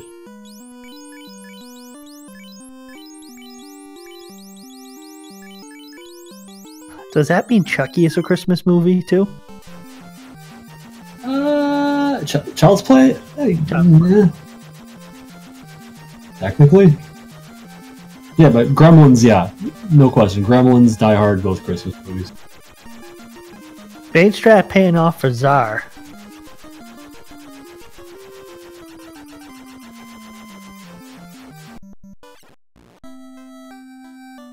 Eat that steak. Eat that steak.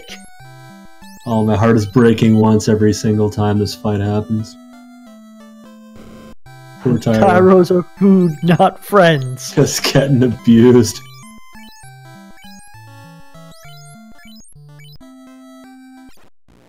Neither was Milan.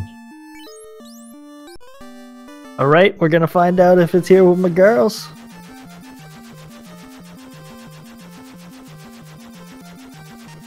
T-Rex is the rarest overworld enemy, yes. Absolutely. Doesn't he have the same chance of spawning as Warmech? No. Warmech has a higher chance of showing up. It's about the same chances of Iron Gull showing up on the air floor.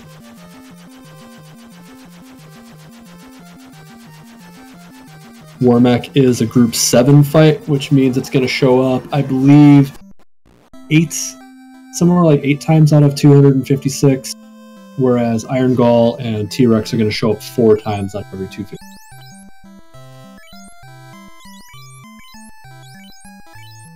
There's Tail. So not the crown, but this is going to be useful.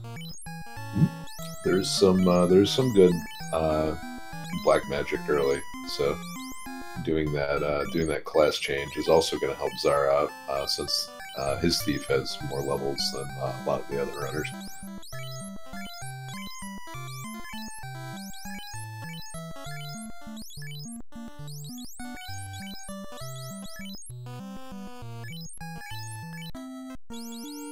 So do you think we're going to see a class change on Zar's point then, with not going through that grind just yet?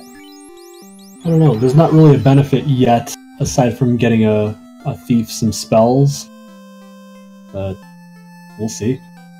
So with ribbons being plentiful, it's not a huge deal to class change early. The biggest problem will be versus Nuke and Swirl and Tornado. Any of the typeless ones. Yeah. But Ribbon's going to do the work for everything else.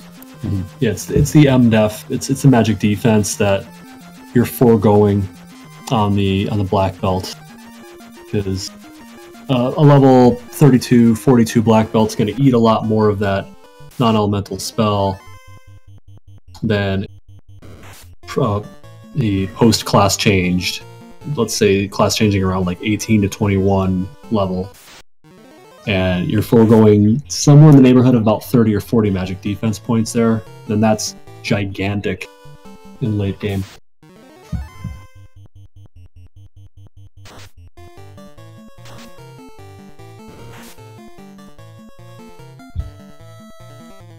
So at the hour 25-minute mark, we still have none of the feature runners currently would lighten up an orb. All of them are missing their crown to get into go mode. Chat, where do you believe the crown is? Will, or the worth? Where do you believe that crown is hiding? Stick with my original answer. Say it's on the second floor of Sky Cave. Yeah, we've about written off everything in Sea Shrine, so that's the only logical place it could be left. The last possible place that they can look. Well, I mean, it could be in the dwarf treasury too. In which case, we got to talk to Entroper about that. That would be a problem. A crown-locked crown is definitely a game changer. And by changer, I mean game breaker. We have Artea, sorry to play spoiler alert right now, in the Asterix floor. Yeah, chat making a good point that the third floor of Earth Cave is also an option. Yeah, it is. And fourth. As is the fourth.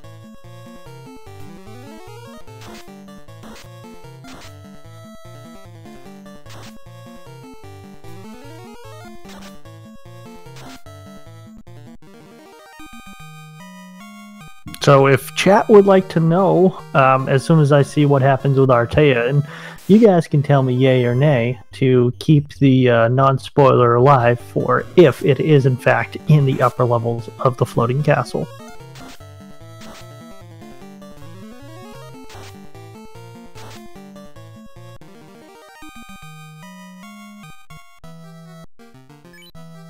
Yeah, DH, it's definitely easy to confuse this game with DuckTales. Simple mistake. Woohoo! Very simple mistake.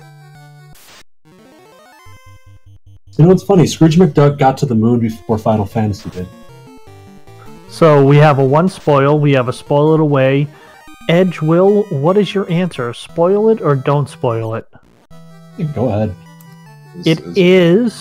As long as it's not the national championship game, you can go ahead and spoil it. I'm sorry. I won't spoil that anymore. I'll do it Maury style.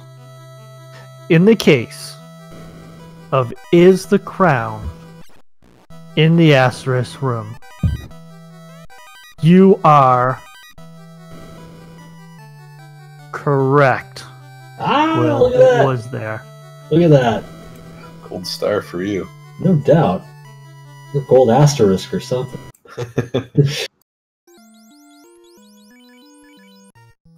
Also interesting in Artea's ROM, the item preview is not on. Yeah, I just noticed that as well. Wow.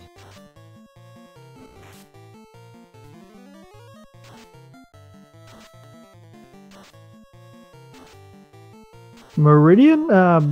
Yeah, that's interesting. So that discussion we had about the eye grind, Salty Fry's going for it. Oh boy. So hang on to your butts. To your butts. If I'm correct, doesn't it have to be butts? Maybe. This was just a butt, just because of the text box limitation.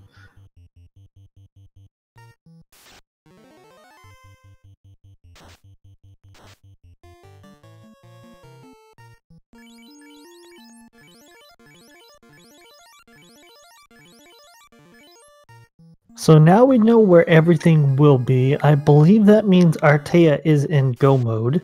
He is on the Bridge of Destiny. Get your hype ready. Send some love, send him Warmac. Yeah, so right now, getting very good encounters for experience on the way through. Those nachos have been left out since the Christmas party, but they're still good for, you know, what doesn't kill you makes you stronger. Well, they have that festive red and green to them.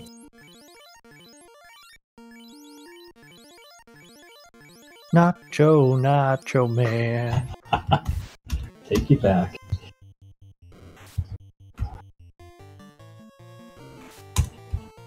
And here's the sorcerer, which is gonna be terrifying if he attacks. Throws out a glance first, though. Throwing out crack, but I think Artea has ribbons on both of them. Yeah, so the 2 ribbons are good. What's the scary part is just the regular attack, because the stone touch is going to go through that, or has the potential to go through that.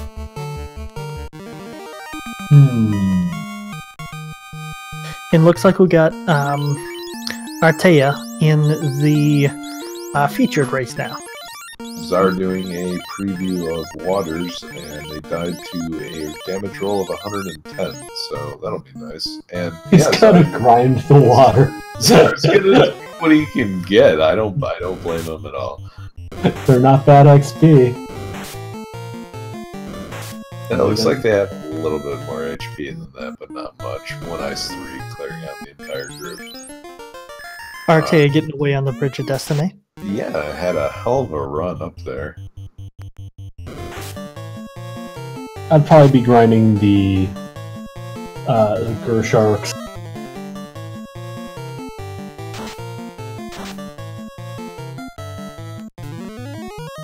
Because the best you're going to get here is 1 to 3 waters. You're not going to get more than that.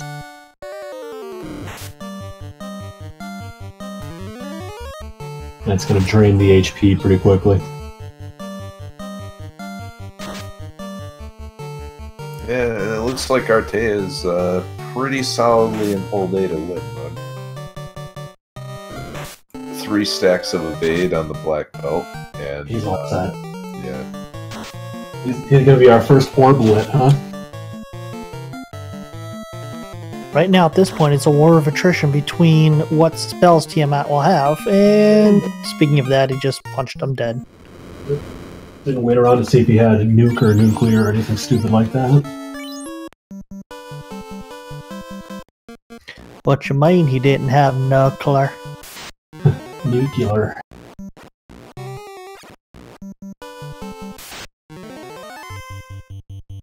So now with the black belt dead, it looks like he's, or the white mage dead. It looks like he's going to take his shot at the solo grind, and doesn't look like the wyverns are nearly as nasty as the last time he tried this.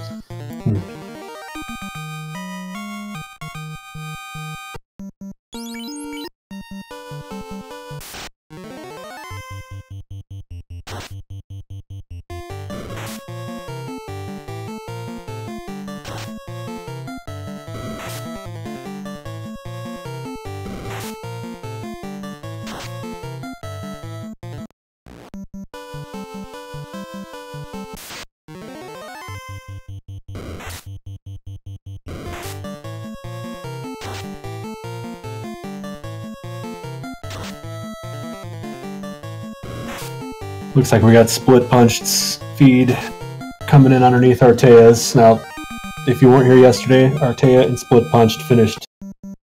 well, I should say Split Punched and Artea finished 1 and 2 respectively yesterday. Rather close race between those two, and then not so much for everyone else. Might see a repeat of yesterday.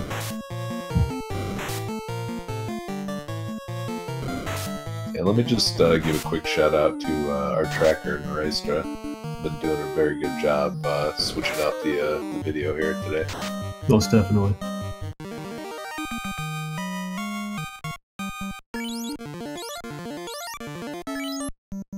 Definitely, thank you so much. Without you, you the real MVP here.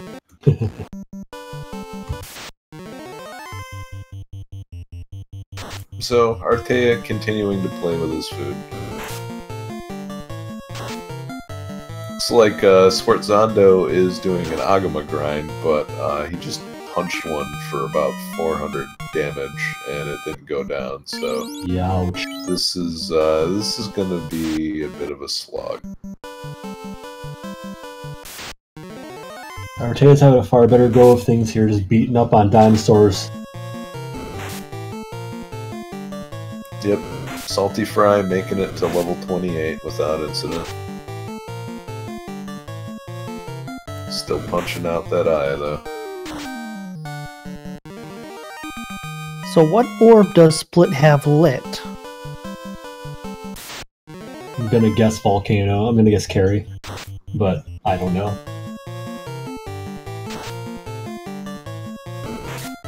Carry's always my first guess.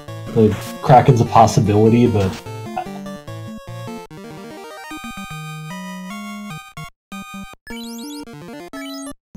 And Split having that level 32 black belt already is gonna start a lot of time. Although it looks like he wants a few more levels, probably on the mages. then Blue Dragon's a good place to do that. Hell of an XP payout. Not that hard to kill. Alright, so he got carry off stream, so... Okay. So Split Punch, his early overworld grind seems to be paying off right here. He's still gonna have to clean out the floating castle, but once he does, he'll be in pretty good shape.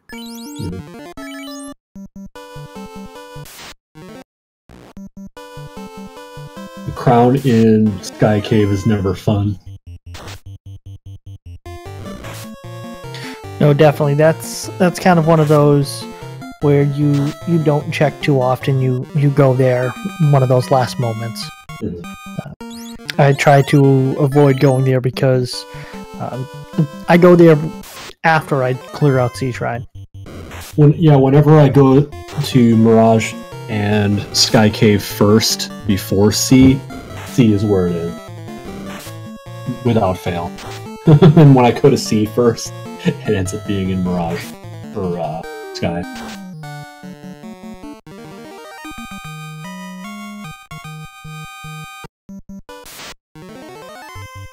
So, level 26 for Artea.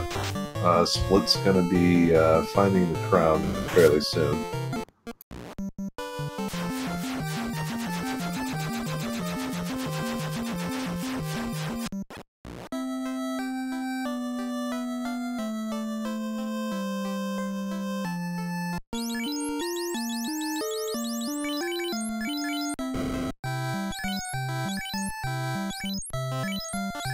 So who are we pulling in here to fill in Czar's spot? I would guess probably Ike's. Ice is pretty far Possibly. along. I haven't double checked. Nope.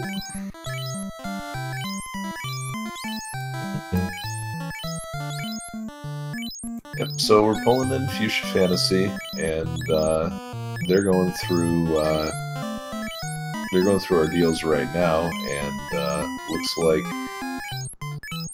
they're doing a Zombie D grind, and Zombie D with the Mazmune seems to be pretty straightforward and easy. 32 on the black belt, and good to go.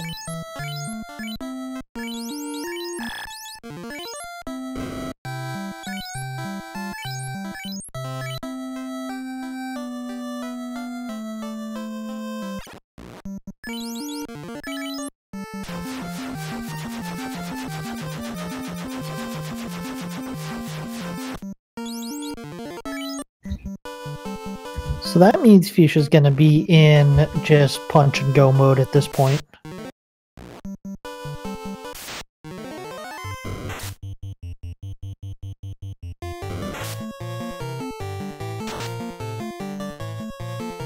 And if you're Artea, what level are you going to be grinding that black belt up to, guys?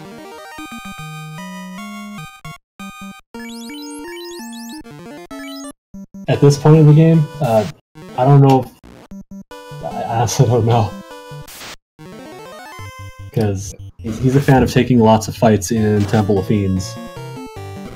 So I'm kind of surprised he's grinding at all. Splits picked up the crown as well, so in pretty good shape there.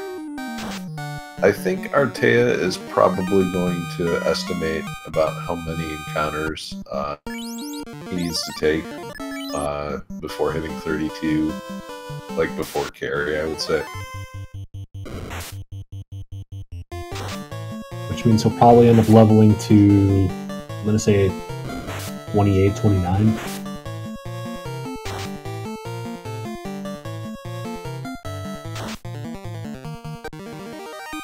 Yeah, this seems like a pretty safe bet. He's had no problem killing off Tiamat, generally the hardest feat. Something black belt, so.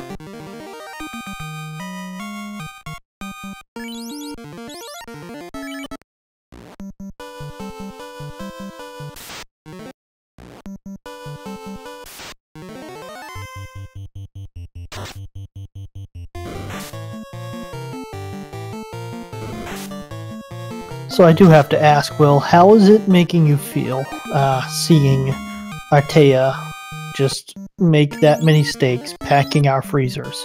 Oh, crushing my soul. Just ruining me. Imagine all the Jurassic Parks you could create with all of those Tyros. That's why we need to have that.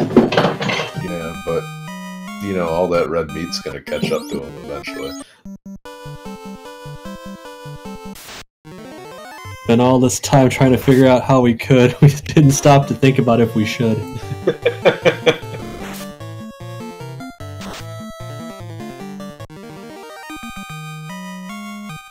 Aren't they making Jurassic Park like 82? Did you say 82?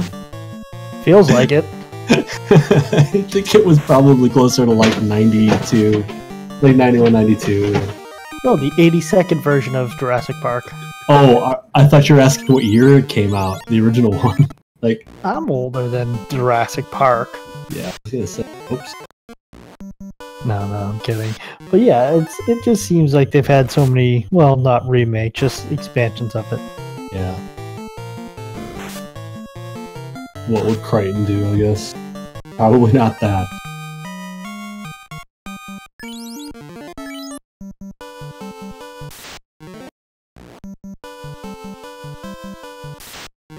Nineteen 1993, cool.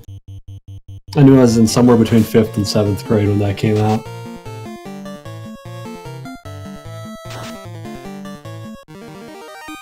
Liver and salad. And the merchandising for that was unreal too. Yeah. It was like Star Wars levels of Spaceballs. Jurassic Park, the series.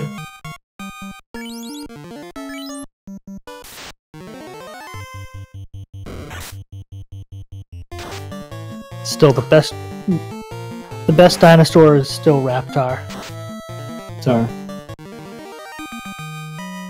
and Raptor on Ice is still the best ice show out there.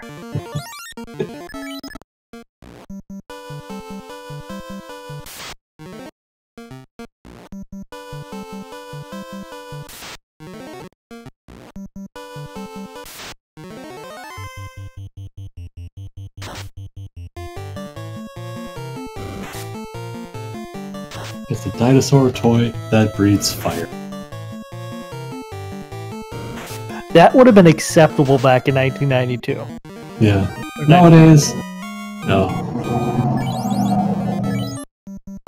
All someone has to do is burn their eyelashes off. I mean, it's safer than lawn darts. Yeah, jarts. I remember jarts. Yes, I had an irrational fear for a little bit of having one of those clunk me. Oh.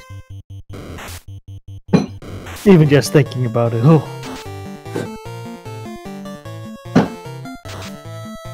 I never found those to be problematic at all.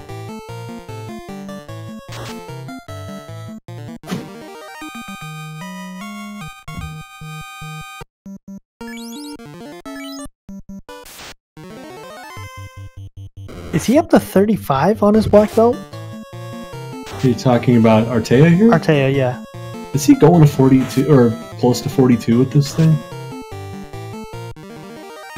Maybe he's planning on mad moding the entire Temple of Fiends.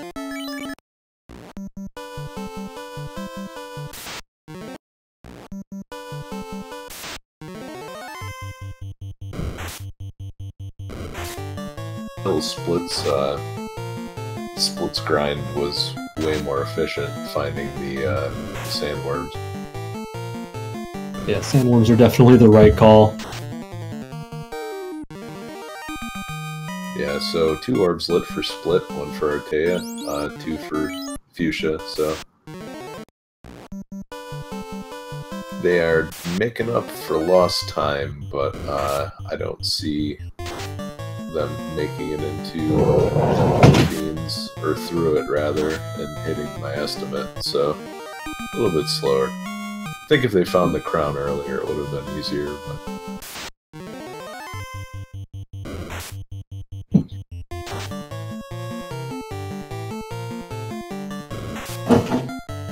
yeah, Trenton raises a good point. If you feel like you're behind, you might as well go to 42 and just hope that you get through Temple of Fiends in one shot, whereas everyone else isn't.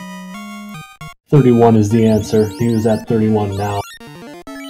I have to presume he's only going one more level and that's it. Sorry, my eyesight is not what it once was.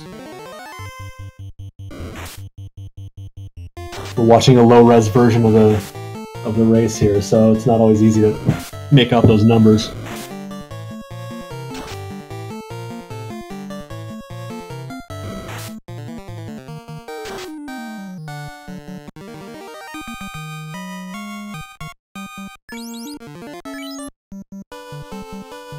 Thinking probably like 1 or 2 more fights will get him to 32.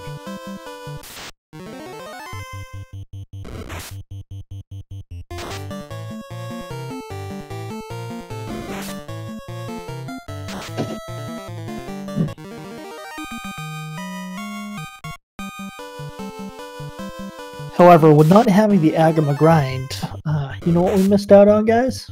Agama facts. That is true. We missed the Agama facts. Oh, that's a shame. It's okay. I'm sure we'll have 90 other races in which to discuss them. There'll be no shortage of those.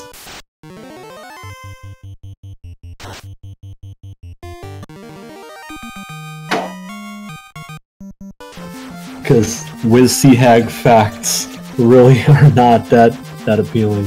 No, they have Blizzard. That's a fact. That's a fact. Like it or not.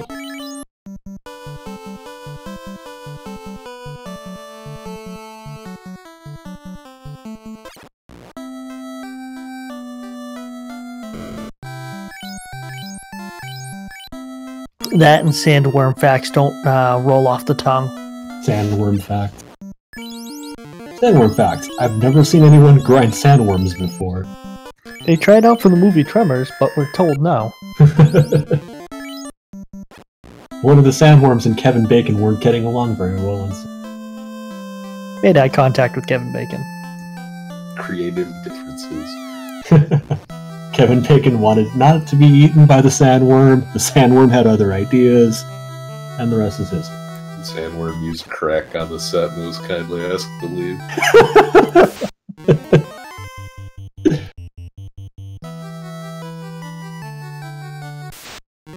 That just gives us birth to the seven degrees of Kevin Bacon Final Fantasy facts There you or go. strat. Which links us back to the Sandworms, who was casting crack on the set of Tremors with Kevin Bacon. White shirt for split punched. Looks like everybody's gonna pick that up. It's in the one of the 3 greed chests on the way to Kraken. Greed is good.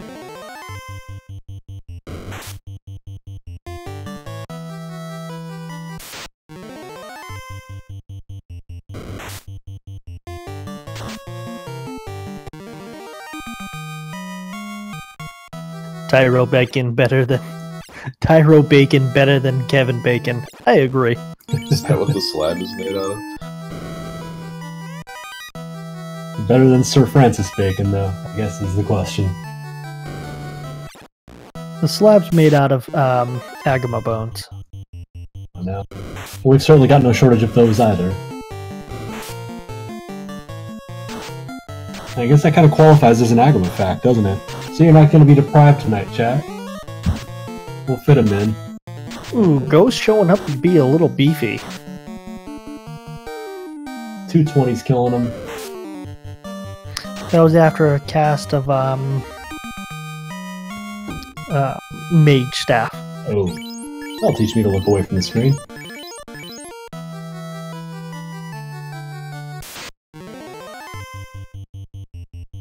So, in traditional split style, we have a cast of Brack ready to come out here. I mean, why would you not? If you could end this fight with one spell, you'd do it. Could it be? No. The other option is just to run. No, he's gonna quad X. Alright. Surely nope, he's dead. No more gimmicks. I would have liked to see that land. It wouldn't have, because I had more than 300 left, but I still would have liked to see it. So yeah, Kraken being a bit of a jerk, but didn't hit anybody in the back row, so a level 35 for Split Punch, and another Orb Lit. And this is interesting. What do you think future Final Fantasy is, future fantasy looking for right now? Still needs the crown. Mm-hmm. Yeah, can't really be much of anything else. And Tail and crown, that's it. Oh, Split didn't save. There's an unrunnable. On the Seremus is have a ton of health too. Of course, Pain Sword strats don't care about max health. That's right.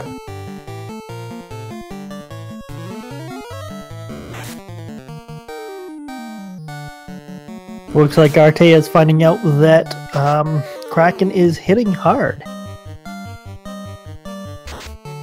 Yeah, newsflash. Kraken hits hard. There you go. Slaps with those 8 hands. Well, Fuchsia was looking for the tail. Fuchsia found it.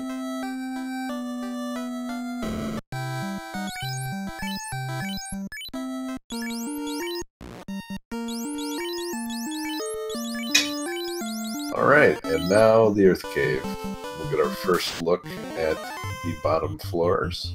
And no treasure chests. So you guys don't check any chests in the Earth Cave, correct? You just go straight for the end when you're in go mode? Yeah, there's nothing really to check. Like, nothing I think is worth checking, especially if you've got everything you need. It depends equipment-wise. If I don't have everything that I need, like I need a ribbon, I'm probably going to check the 3 chests in the upper right corner of floor 2. A couple of them on floor 3 that are easy to get to, the vampire chest, and there's one that I think you can get with 6 extra steps. And then if I have warp, the 5 in the top room of floor 4 are not bad to get to. Yeah. It takes some extra steps to get to like the individual chest, but it's not bad. And avoid the like tiles in that. Question in chat: who's in the lead? Split Punch is with Artea pretty close behind. Although Split has a 1 dungeon lead at this point. Yeah, it's hard to argue Split's leading at this point. No, definitely. And when it comes down to the tracker, I will say, you know, it's very hard to continuously update when you're swapping in and out multiple people. So definitely, we'll say that we're working, working our hardest when it comes down to it. It's Nortea. Yeah, throw a tip in the tip jar for Noriaster here. Hell of a job. Definitely, and two of the harder things to do when it comes to this, we have the easy job of just saying what we say. Definitely run the tracker and the restream simultaneously is not easy. So thank you. Give them a follow. Getting to sit here and BS during a video game is definitely the easy part. So yeah, if you're enjoying what you're seeing, please make sure to follow our runners as well. We have a lot of community races that aren't broadcast, and following the runners is the best way to keep an eye out on what's going on. And also join the Discord as well if you're interested in seeing what the community is up to. And Adamant in the vampire chest. It's totally worth checking.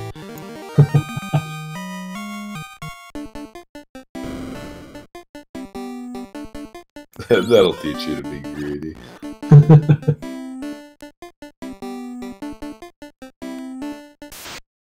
I swear we need another musical sequence for those items. Yeah, I think we need a musical sequence for 1 gold once we incentivize that, if we ever do. Just the Price is Right theme, or 0 gold if if the, empty chest. Yeah. Navi going, hey, listen! Oh no. Every Please time not. you open a chest.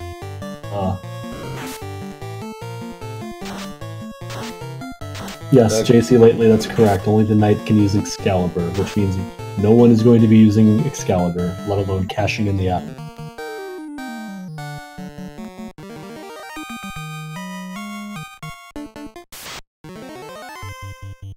The nice thing to it is it's a guaranteed item there that will fall ahead of your items, which allows you to kind of menu a little bit easier if you can get it to the right spot. Mm-hmm. It's kind of an out of the way thing to go do if you need to move your menu over to get heals in that bottom left corner. But there, it's an option. So if you're checking the tile or the chest behind the Gershark with Sag tile, and it's just a silver helmet.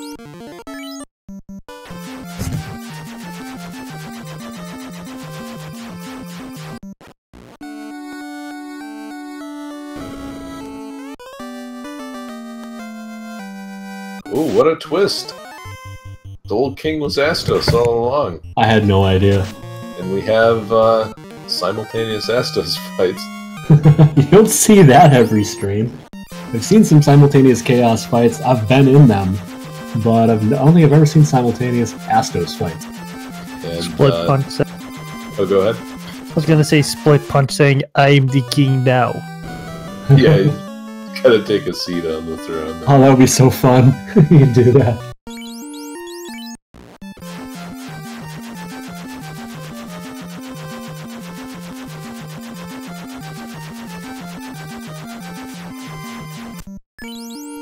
My girlfriend's over here watching something with Shooter McGavin in it. A boat just blew up.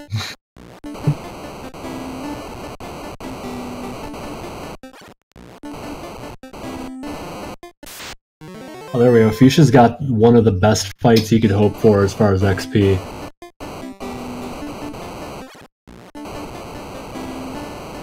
Love that big eye Gershark fight. 2 of them in a row.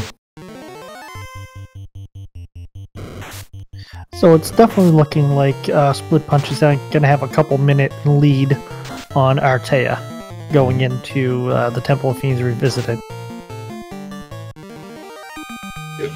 So it's either going to come down to encounter luck, or if they're getting the same encounters, then it's going to just come down to execution. Split's not going to buy 10 more bottles.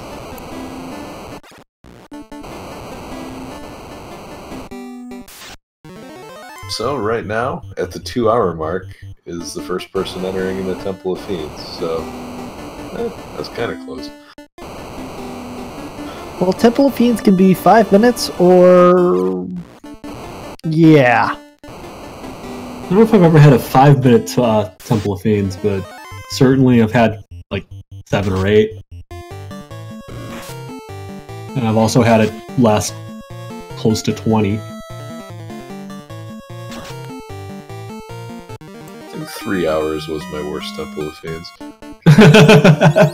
Water's Yeah. like Death Touch. Sounds like a bad time. How long was our match with Max Evade Chaos? How long did we end up spending there before we finally ended that? I think we ran into that for a good hour. Not fun. Artea punching down Carrie.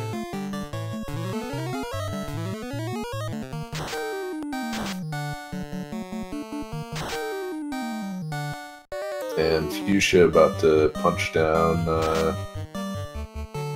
Kraken, and God, exiting the level 1 slot terrifies me every time. Yeah.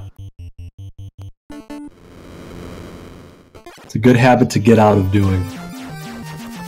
So it looks like Split's got some bad gas.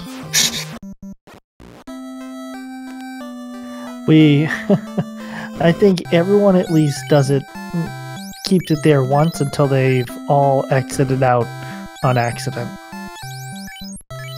I've fortunately never done it, and it's because I've watched enough people do it. So I've done it once, and I made it the entire way through the seed up until the carry floor. oh no. And I was like, oh, it finally got me. Well, I'm getting second.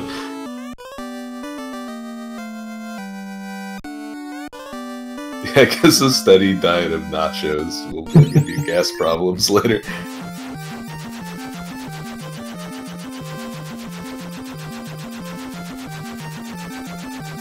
And another unrunnable. Oh, jeez, Split. Is this off of the power cycle? I don't believe so. I think this is just directly going in. Yeah, it doesn't look like Artea's power cycled either. So comes down to it, his encounter luck might be what gets him within striking distance to Split. Chimera's having lightning 3. Buckle up, chat. Let's have some fun. Here we go. Alright, first shot. Let's see how hard the Phantom hits. Meanwhile, Artea just... The encounters? What encounters? He's cold even just like that. But he's going to have a lot of encounters to make up for after that run. Okay, so that was almost 400 damage on the Thief. Dang. You did your job, buddy. And no checks of the incentive chest, and we Note for note up here. And there's that run I yeah, was telling you about. Yep, now Split gets it. Had a good time to get it too. Very good time.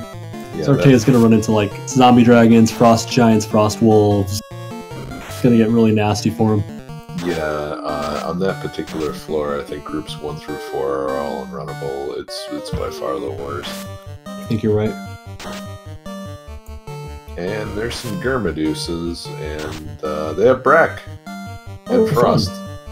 But if they're not attacking, that means we don't know if they have Death Touch, and that's good. Because Death Touch on something with 13 hits is not good. No, we were talking about that earlier in the new player chat, that Germaduces be the worst thing in the world to get Death Touch on. I think either that or Shadows, just because they get you first. Because of the ambush rate. Yeah, shadows and mages and...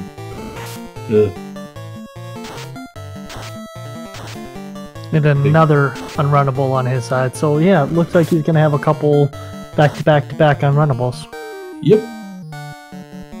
Yeah, and I'm interested to see if all those levels that Split just got are going to pay off here. Because 3 Gas Dragon encounters and a pack of Germadusas, that is a ton of experience. It is. What are those Germadusas, like 1300 per kill.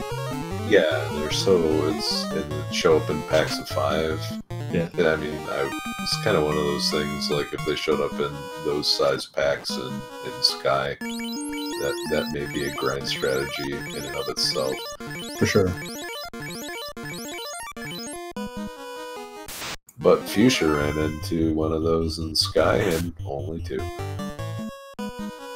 So I don't want to throw a curse out here, but I'm going to lead off with the answer of, do you notice what spells we have not seen? Oh, definitely. Artea running into Earth's unrunnable extravaganza for him today. But he's not much for running away from fights anyway.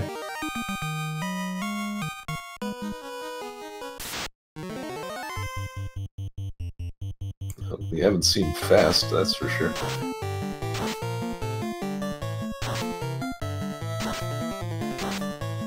And it's carry time. Yep. See how brutal carry is. Let's see if baby, she's a firework. Nope. Nope, not even a bottle rocket. Barely a sparkler.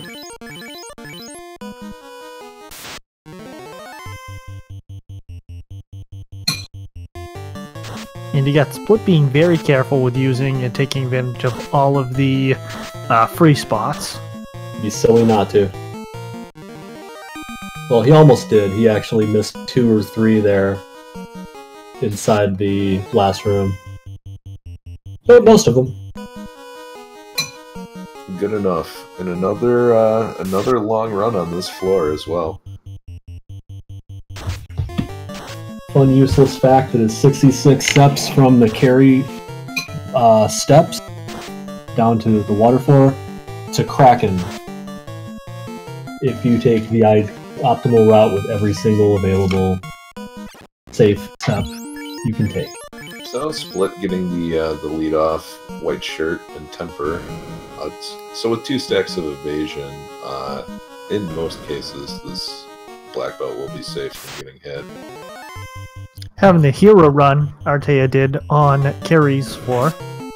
Not the floor you want to have a hero run on, it's the next one. That quad X out there. Not yet, sir. Not yet. Yeah, it looked like Carrie rolled really low HP.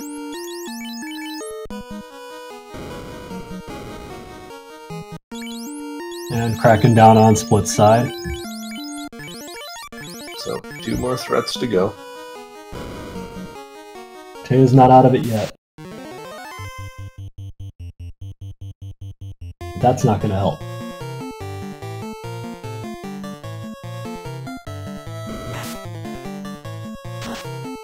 Yeah, and it looks like all of the unrunnable luck was front-loaded for Split after those gas dragons. Ooh, here we have Bane. We paid the price earlier and reaping the rewards now. Yep, so Bane not going through any of the 3 ribbons Split has. And we're going to try some quad X chicanery here. I love it. Or not.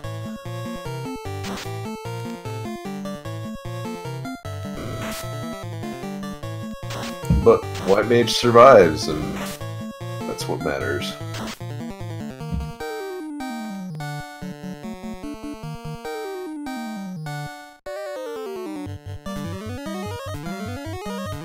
Alright, looks like Fuchsia picked up the crown, but Czar is about to enter Temple of Fiends. Looks like it might be for the multiple time. Here comes chaos. What manner of boss are you to be, sir?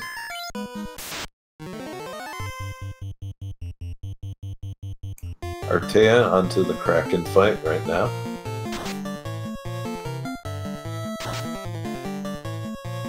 I do know that Ice Blue is on in Temple of Fiends Revisited.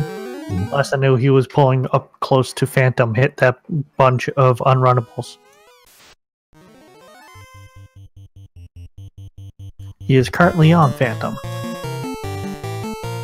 Yeah, meanwhile, for the other featured runners, Tara is currently in Sea Shrine.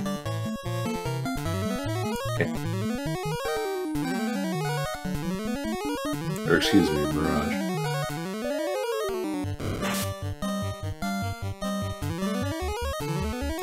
Chaos hitting pretty hard, but only 2 hits. And those white shirts are gonna take care of that. We got Artea going to Tiamat. Let's see how this ends up. But yeah, definitely looking like it is split against Chaos. Yeah, and Split being able to get off all of those buffs before the Black Mage make this a pretty easy fight. Short of a cure for Chaos, it's pretty much over.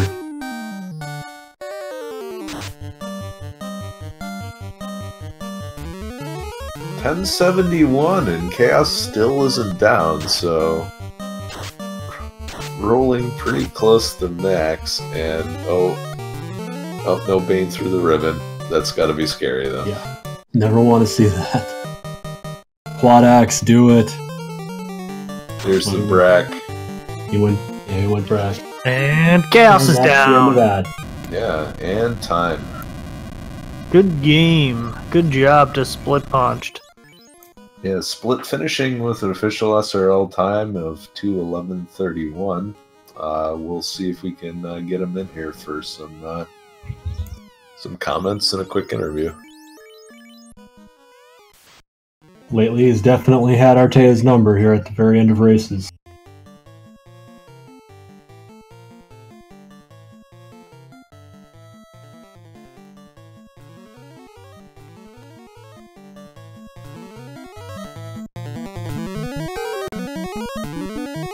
And with let's go for a burger. The bad dude's ending. Yes, and now I want a burger too. Oh no! Hey, as luck has it, a Shake Shack just opened up near my house. There you go.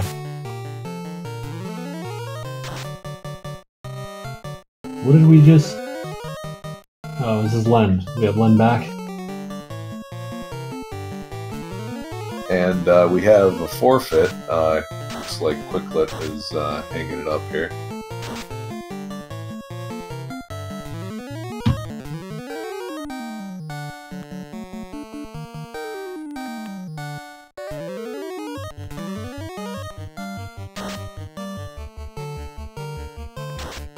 So let's get Split in here. And GG to you, Split. GG. Good job, Split. It was a very inspired grind on the sandworms. That's a very novel idea. Well, I knew I was in counter group 5, so I was like, I'm gonna check these sandworms. Okay, they're dying this. Oh, they have like 130 HP. I can make this work. You just won the lottery there, yeah. Like, almost like a T-Rex grind at that point. Hey, we found Nuke. It's on Chaos. Is it? Whoops. It's over now. It's okay. It looked like he was not predisposed to casting spells very much, though. And we just had Artea finish, so that's where you guys were again, 1 and 2. Feel like I'd watching reruns. How far back did Artea reset? Because he probably, if he was more than like 2 minutes, he would have won. That's a good question. We didn't catch it on the stream. The other three featured runners were on the stream at the time. Hmm.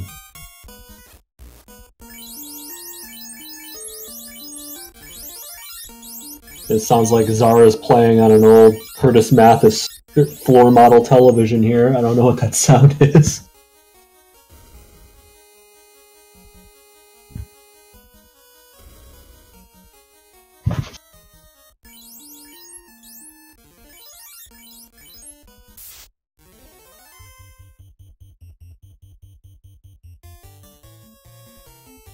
So Artea will be joining us momentarily after he washes down all those awesome steaks.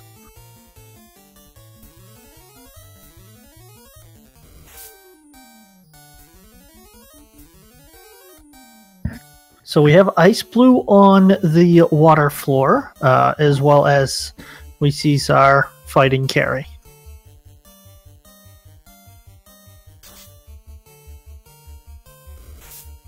Other than that, I believe it's only Fuchsia, the other one in the Temple of Fiends Revisited right now. Yep, and it looks like Salty is just about to get the key, so he will be headed into Temple of Fiends shortly. And Len just found the crown. Alice's touch, come on.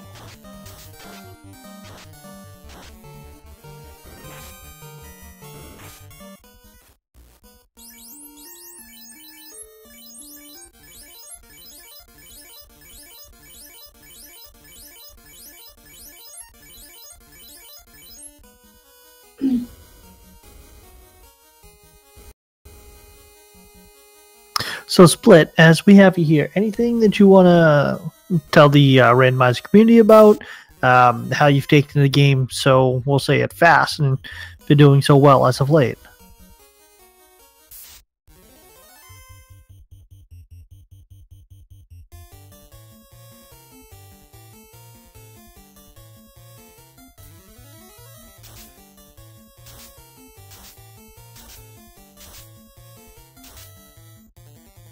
Alright. Split, if you're saying something, not able to hear. Oh, I was saying something, and Whoops. I muted myself by accident. I'm sorry. But a little... I was actually talking about this with Artea and Edge Figaro the other day, where a lot of it, I think, is that all of us come from playing roguelikes before, and a lot of that skill set of, I have to do this with this many resources and whatnot, or not only, like in this, if you die, you lose some time. If you die in a roguelike, you start over from the beginning.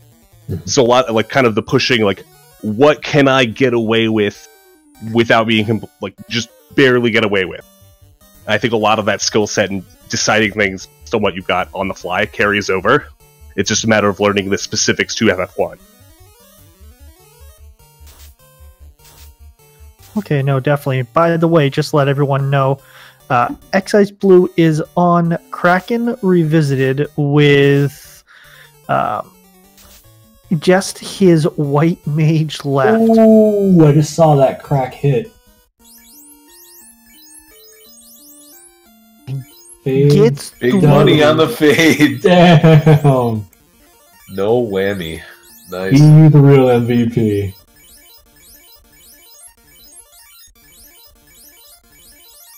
Wow. And there goes pretty much all of his healing resources at this point.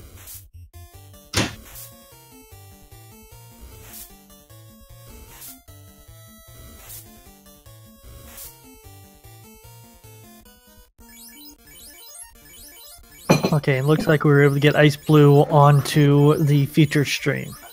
Mm-hmm. Sorry, I was watching on the multi-Twitch.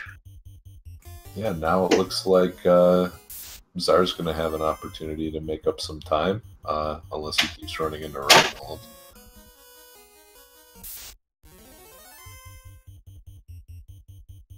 Here we go. Alright, into the Tiamat fight, about a round behind. So what's your guys' stance? If you see Zar having the Masamune on the White Wizard, what's your guys' take on that? Don't agree with it. I'd put it on either the Black Mage or the Ninja. Because I'd want to keep the White Wizard busy casting defensive and curative spells during the fight. So I think it's perfectly okay as long as you move it before getting into a fiend battle. But a lot of people are just going so fast that they just don't even bother. Right. I'm gonna be. I don't think it matters that much because I didn't find the tail, but I would think that the Ninja and Black Mage should probably be casting Temper or doing other things. The White Mage shouldn't be attacking, and if we're using the Masamune on the black belt at this point, we got problems. No doubt. Yeah, totally agree. I think he could save some time, maybe in like a 4-gas dragon fight or something, but is that going to be enough time saved to justify switching the weapons in the menu before every feed?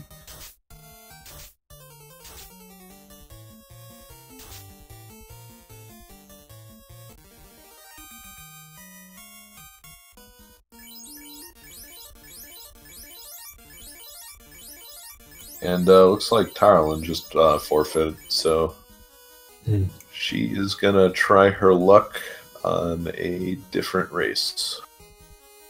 She's had, like, when we're speaking of luck, she's one of the runners who's had just some of the worst RNG luck since this league has started.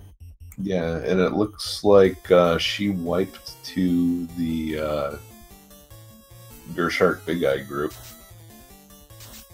So, not sure if Big Eye was packing Nuke or not, but have to go back and watch the VOD to see. So, double chaos. Who's going to get third? We're about to find out.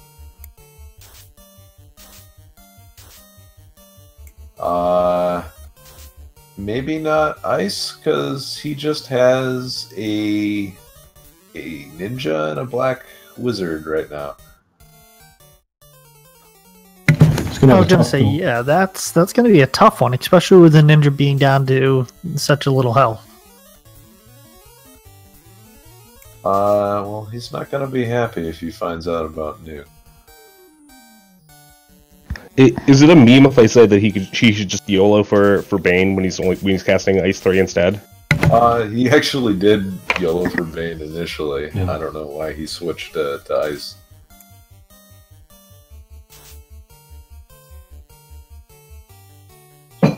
It's almost your best move at this point. Zar eating the Nuke right now.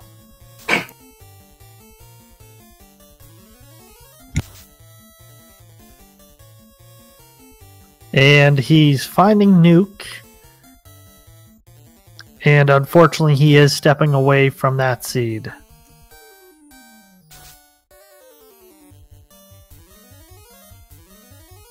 Artea, we have you in the room. Welcome. I am so sorry, Edge. It's okay. All that red meat's gonna catch up to you eventually. Thank you very much, Artea. I am enjoying those steaks that you sent me. It's my pleasure, sir.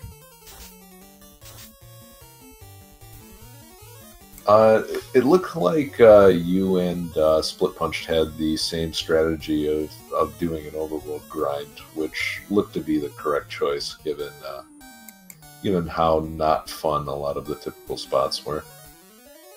Yeah. Well, when I got to Volcano, I saw Agamas were pretty much unkillable. At the time, anyway, I was super low level, which is why I exited out. I mean, I didn't trust myself on carry at all with what I had. So that was pretty much out of the picture. And then when I got to Ice, I think it was, what was it, Wraiths or Images that had some nasty spell. It probably wasn't Wraiths, because Wraiths had Cure. So, it might have been Images. I do remember that they all just hit super hard. I went into Ice, grabbed the floater, and immediately was like, I hope there's nothing else. I am leaving. This place sucks. I did the exact same thing.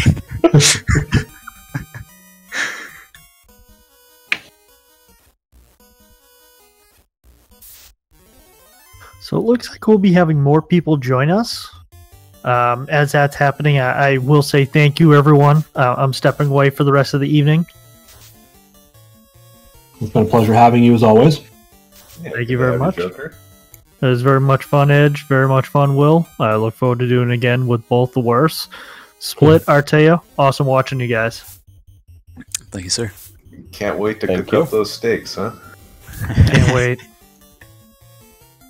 Medium rare. Artea, medium rare, salt, pepper. You know it. Everyone, best of luck, and thank you so much.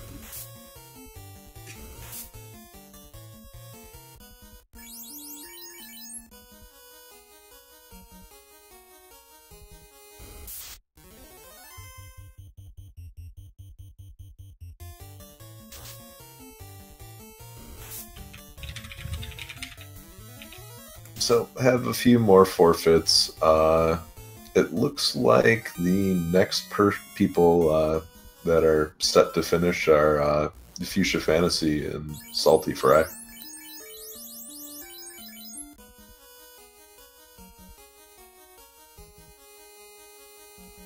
Czar, unfortunately, suffering some Czar and G. Is going to have to go back to start again.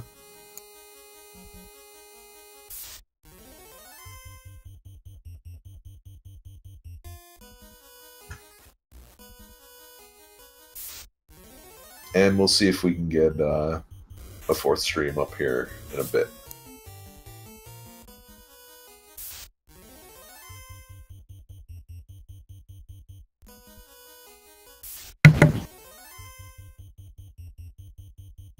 So who are we going to have here? It's like Fuchsia?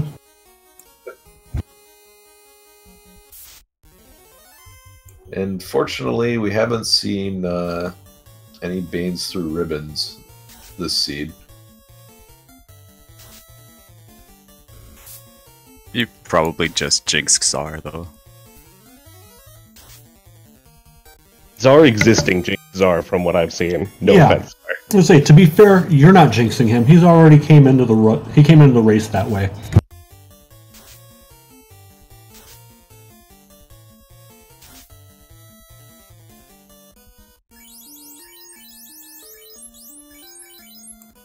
Of course, there goes Czar's Thief getting petrified, and Fuchsia onto Chaos right now.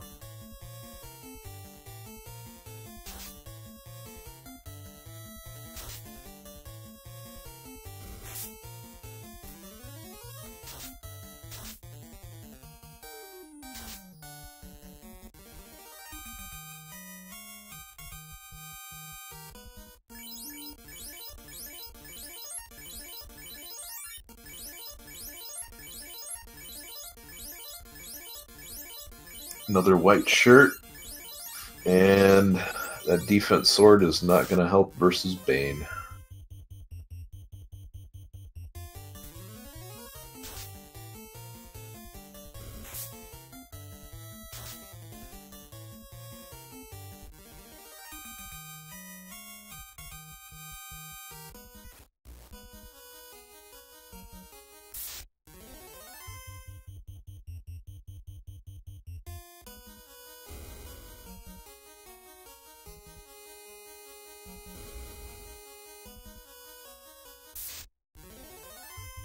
So 3 evasion stacks up right now.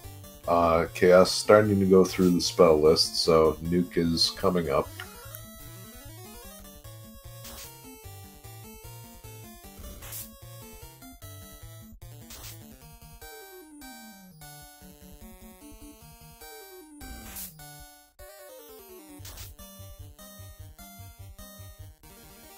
And 3rd place for Fuchsia. Time of 2:28.26.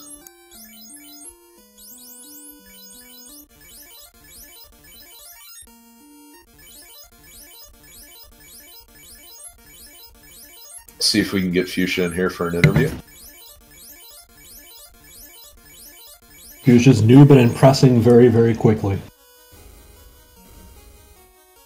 The search for a working mic, so...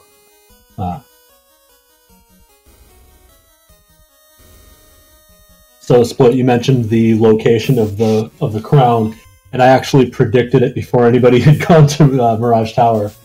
So, proud of myself for that.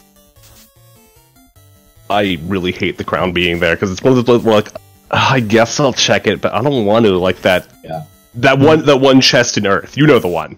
Uh-huh. Oh yeah, the long walk. The chest actually want to warp to come back to the steps.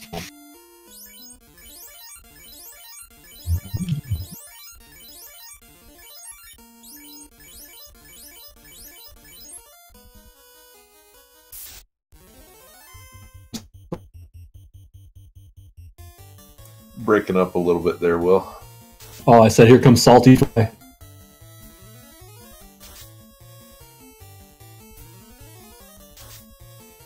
Gonna be beast moding it with just a black belt. Well, has the defense sword So that'll be pretty good as long as Chaos doesn't go in punching. One hit through one defense sword charge was less than 100. So this is just a whole day to win at this point, but without the benefit of the temper buffs, this is going to take a while. No bonk glove is going to be tough. Chaos does have nuke. He might be in trouble. Yeah, have we seen any of the follow-up spells past nuke? I did not. I don't think there necessarily were. I didn't even see nuke until I pulled up the restream. Oh, 101. If you're going to get hit by nuke, that's what you want to roll. Yeah. I think 100 is the minimum, is it not? Yeah, standing tall in the face of nuke. Jeez. Oh, but a crit. Oh, okay, well. I guess that can happen too.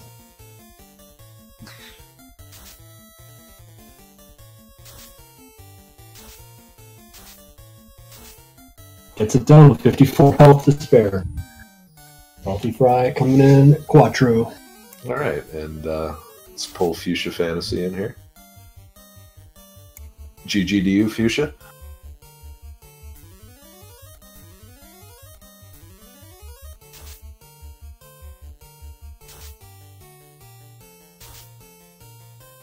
Hey, thank you.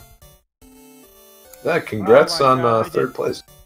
I did everything you could possibly do wrong. I went to Earth first before finishing Volcano. I actually dived Volcano.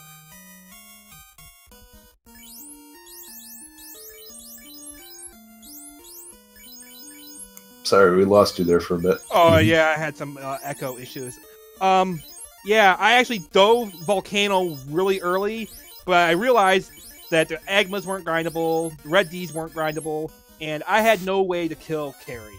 So I noped out, did exit, then I did ice, which was pretty hard. I wiped there once, and then I was like, what do I do? Because ordeals just seemed kind of difficult for me.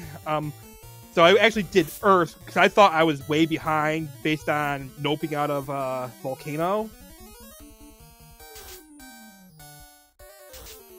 Yeah, as it turns out, a lot of the runners cleared Volcano and then just left because of how rough the grind situation was.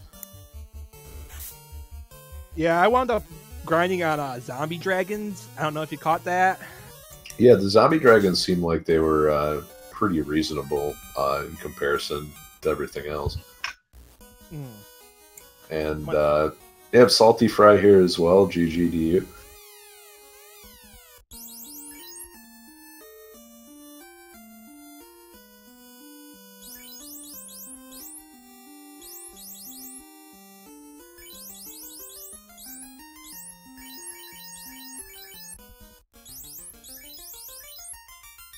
Hello? Yep, I can hear you now. Sorry about that. Yeah, I always gotta make sure I get all this working. Thank you. Yeah, it's nice to finally have a run that I can complete. The last couple I ended up forfeiting because they were a little iffy, but yeah, this one went alright. Well, still a damn good showing for you. Fourth place among this crowd is a pretty damn good showing. Thanks. Yeah, things seemed to go alright. I was able to grind up somewhat alright. I guess I grinded on the eyes. I was able to get them to turn all my party members to stone, so it wasn't that bad grinding in there. I was just able to soften them up and exit on out without any too many issues there. It's nice being able to do that. It's a rare opportunity, but when you get it, you take full advantage of it. Yeah, absolutely. It was a little iffy grinding on him at first. My black belt wasn't doing a whole lot of damage, but once he started going, it was alright. It's always a little scary doing that with a spell that can do instant death. I mean, 3 and 256 chance through the ribbon, but it seemed to work out for you. And the eye probably the best out of the trap tile monsters. Sure, by far. I grinded a few levels on the blue D later on just to get my other party members a few levels, and that wasn't too bad, but by then I already had the 30 or so level black belt to make it not too bad. It's always... The Blue Dragon is always an appealing grind, but it's usually too late when you get the opportunity to do it effectively or in a meaningful way, so it's another thing when you get the chance to take advantage. Yeah, it was really more just getting my mages a few levels at that point in time, because they didn't really have a whole lot of anything. I just wanted to make sure they could survive maybe a nuke or something like that. Most definitely. Get them as close to or over that 400 HP mark as you can so that they can eat a nuke to the face and be fine. I learned my lesson in one of those other races earlier. That was kind of the problem I kept having. I kept running into Kraken and kept getting nuked, and my red mage kept dying, so I kind of learned my lesson in that one. For sure.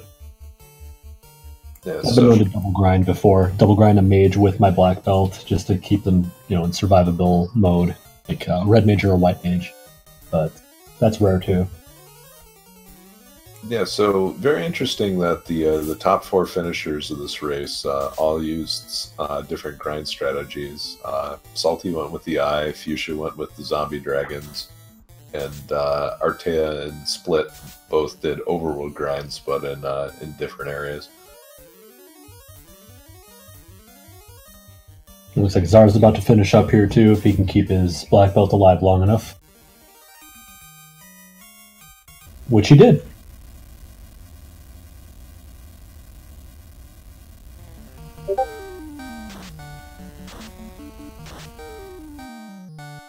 So Zar finishing 5th place, 2:36.37, and we'll see if we can get him on Discord. So that leaves, out of our featured runners right now, only Len to finish. Looks like Sforzondo has also entered Temple of Fiends and is currently wrestling with some Frost Wolves right now. Mm-hmm. And we also have Zelnop still running out there somewhere too. Yep, Zelnop, and yeah, that looks to be it. Just those 3. So we'd probably pull Zelnop and Sforzendo into the stream here so we can see what kind of progress they're making. Zelnop is in the Blue Dragons. Sforzendo just got to the last floor before you get to Earth. And we're joined by Zar now, GG.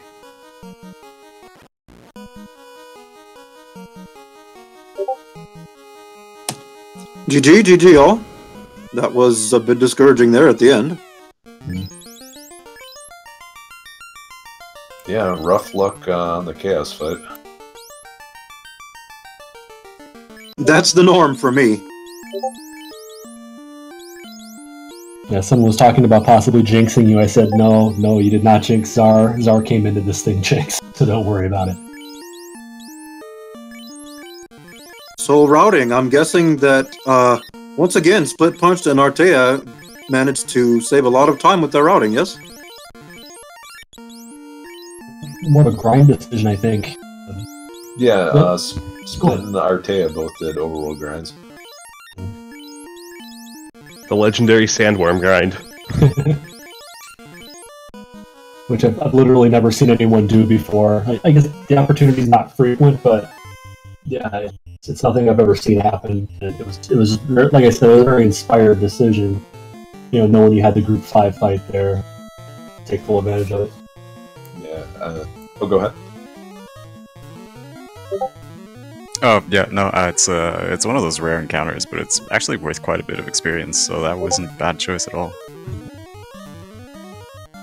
Yeah, Artea saved time as well, going with the 2-man party through most of the game. Anytime I try to do these fancy strats that you guys do, I wipe over and over and over.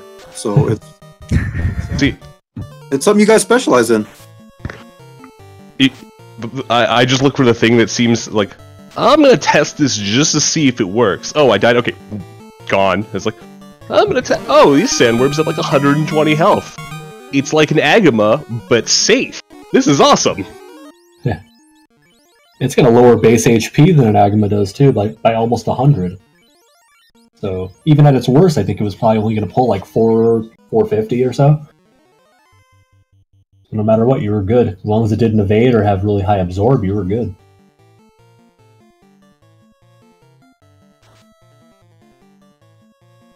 I'm guessing that encounter was easily manipulated.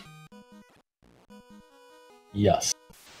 Group 5, beginning of the off the power cycle. Yeah, there's no way I ever would have found that one. I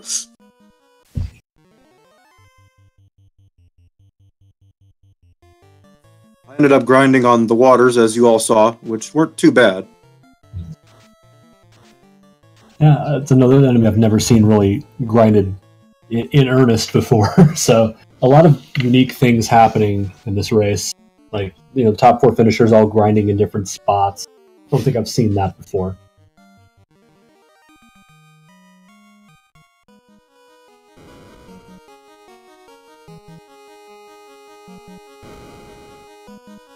And Len is currently on Chaos.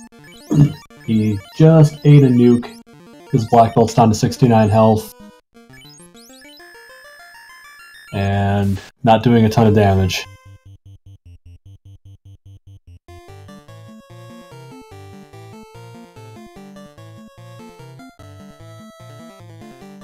GG Joe, I've got to be doing some work. Thanks to Randomania and Norestra for restreaming us today. I know it's a lot of work to do restream, as I've been doing it myself. And, thank you, commentators, FFR staff. This was a fun league race. And until the next one, GG. Absolutely. Thanks so much, Czar. And we just saw Len finish a similar shoestring black belt health remainder to what we saw from Salty here. So, GG to him, and should be able to pull him into the commentary room as well. Yeah, a very nice finish by Len.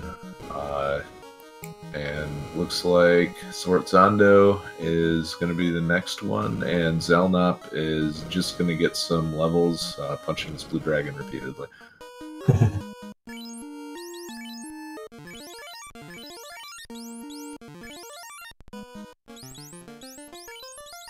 Well, Zelnop is most definitely going to be prepared for the Temple of Fiends when he does get in there.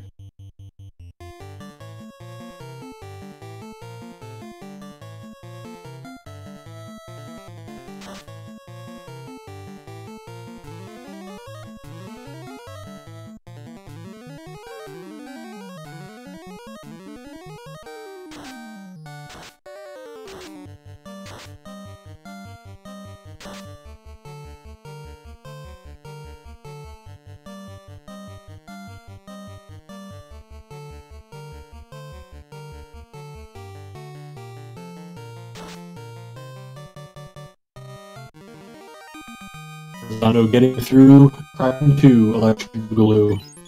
He's going to make his way out to Tiamat. And we're joined by Len, but with the mic muted. There we go. GG to you, Len.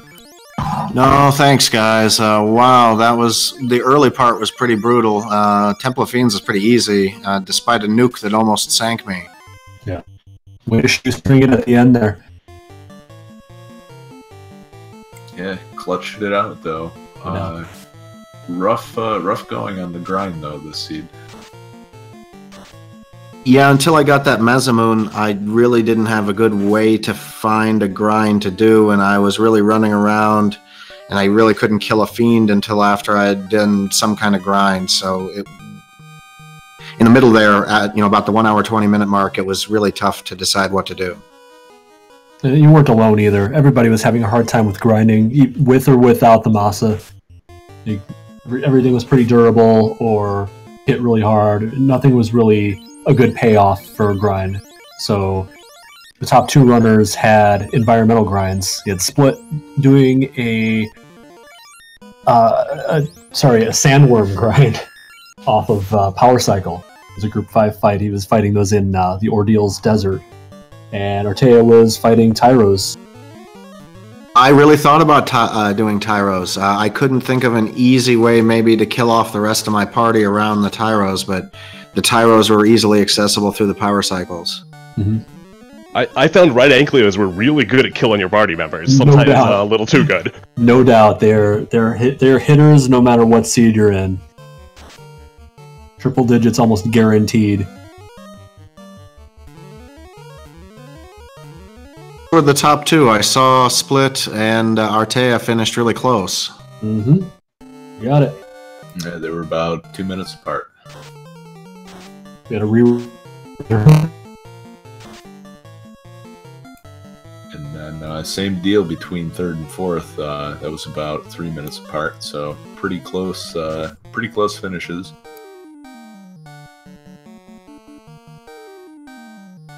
I think Zara was pretty set to finish third, and then took a wipe on Chaos, unfortunately. Oh, is that why he dot quitted? I think Ice also wiped on Chaos, so he quit. Zar ended up finishing out in fifth.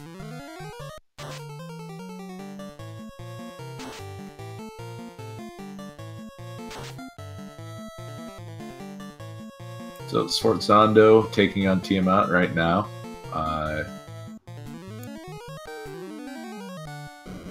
Rub didn't go through any ribbons, fortunately.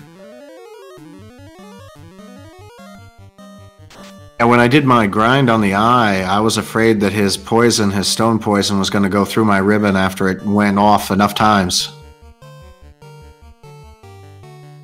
Yeah, that's a big concern committing to it, especially with the fact that you have to fight more eyes than you would normally with a higher boost. But we saw Salty do that successfully. But a lot of the other runners elected to play it safer.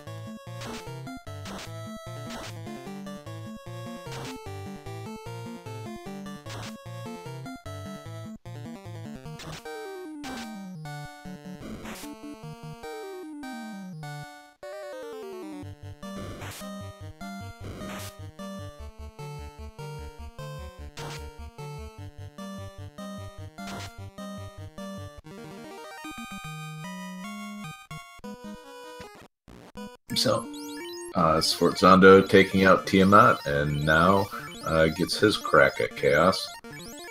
Meanwhile, Zelnop is running around in the desert. Looks like he's gonna head up to Mirage Tower again. Well, Chaos had nuke. What other nasty things do the fiends have? Because I didn't see much else. We didn't see much else either. A lot of people just blew up Carry in one shot. Same with Lich.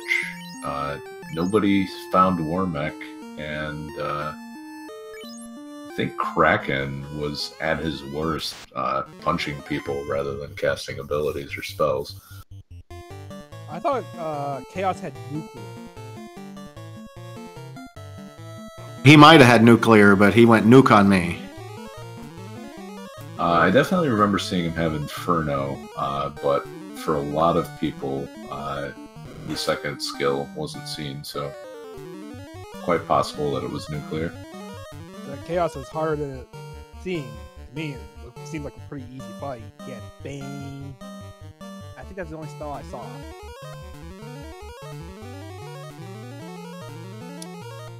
And I've got. Go ahead. Well, I've got Chaos's list up here. If it's not a problem to spoil what he's got. Yeah, go for it. Spells are Bane, Lit 2, XXX, Fire 3, Nuke, Stun, Lit 2, Ice 3, and his abilities are Inferno, Nuclear, Ink, Ink. He's got 2,300 hit points. What did he end up having for Absorb? 101. Okay, so only one above normal, I think. 2 dodge, so not too horrible.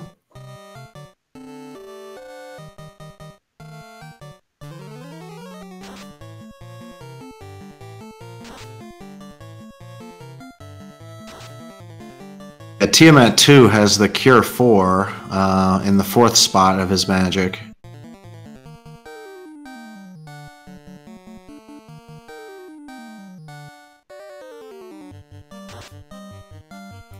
Sure, where all the other nukes were hiding. Carrie had one.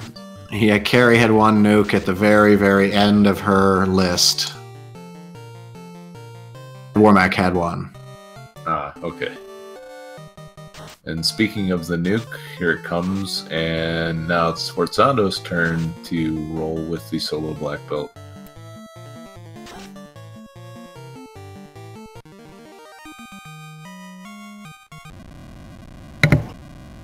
Sorry everyone, my internet's been acting the fool all night. Don't know what's happening.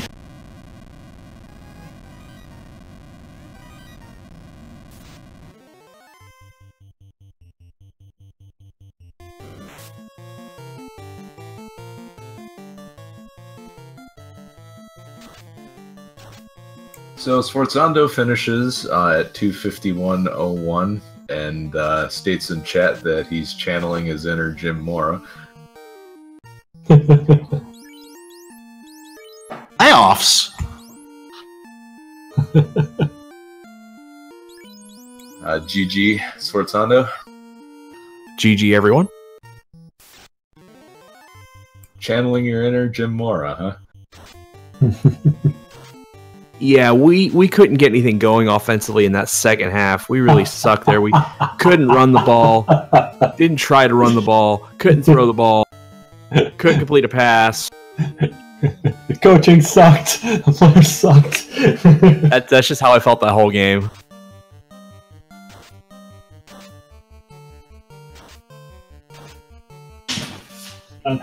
Believe me, I've definitely had my fair share of those lately, to the point where I've all but walked away from playing the game.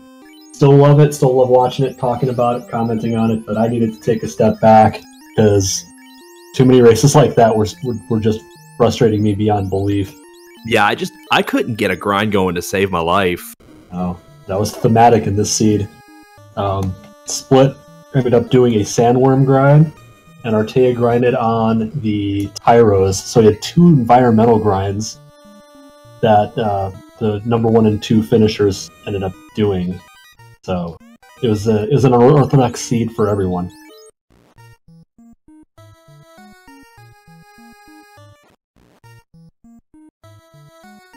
Yeah, it seemed like Zombie D's were probably... Zombie D's and Blue Dragons were the best tiles, but for most runners, that was either after they cleared ordeals, like way after, or too late in the case of the Blue Dragon. Well, Zombie D's were squishy, but the mummies hit like trucks, so you did not want to get into a random encounter doing that. Yeah. That felt like... Oh, go ahead. Well, in ordeals, there was something that scared me away from trying to do a zombie dragon grind. I can't remember what. Man-cats also hit like trucks. That's an enemy I hate no matter what seed we're in. Them, lobsters, and, excuse me, whiz sea hags.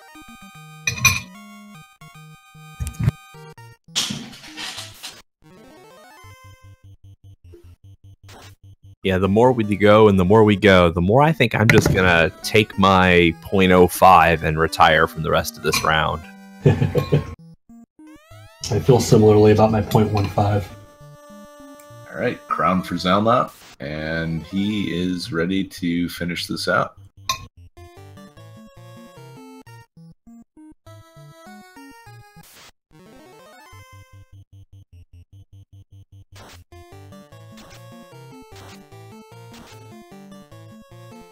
Zelnop's got a nasty case of red eye here.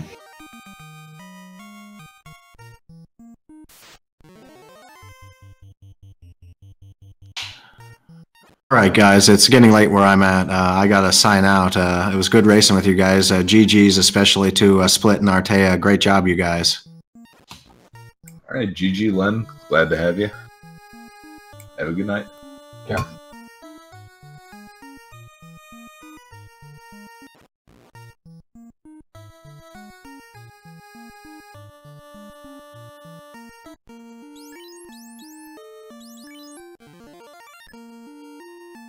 So, onwards through the bridge. Will we finally see Warmech? I'm hoping so. He's prepared for it.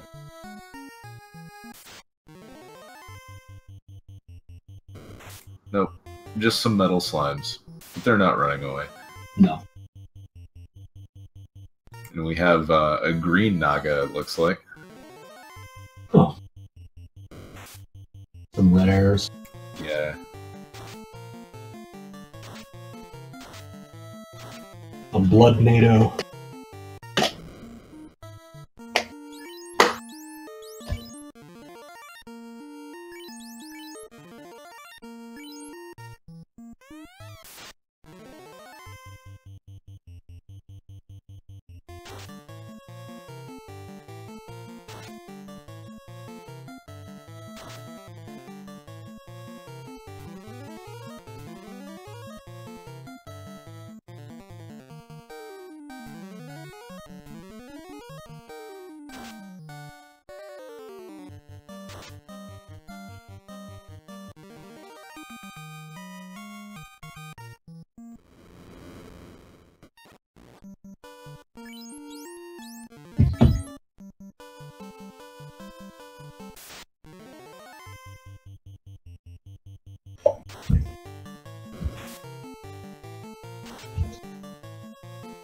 Oh, we found the T-Rex. Oh my goodness!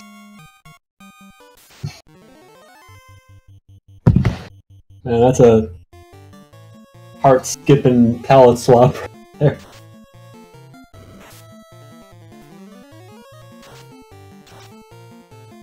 The old bait and switch. Nobody will notice you're killing Tyros if they're blue. So Razaleth would put Zelnop far behind. Zelnop is a very methodical runner. Like he gets the job done. He's not.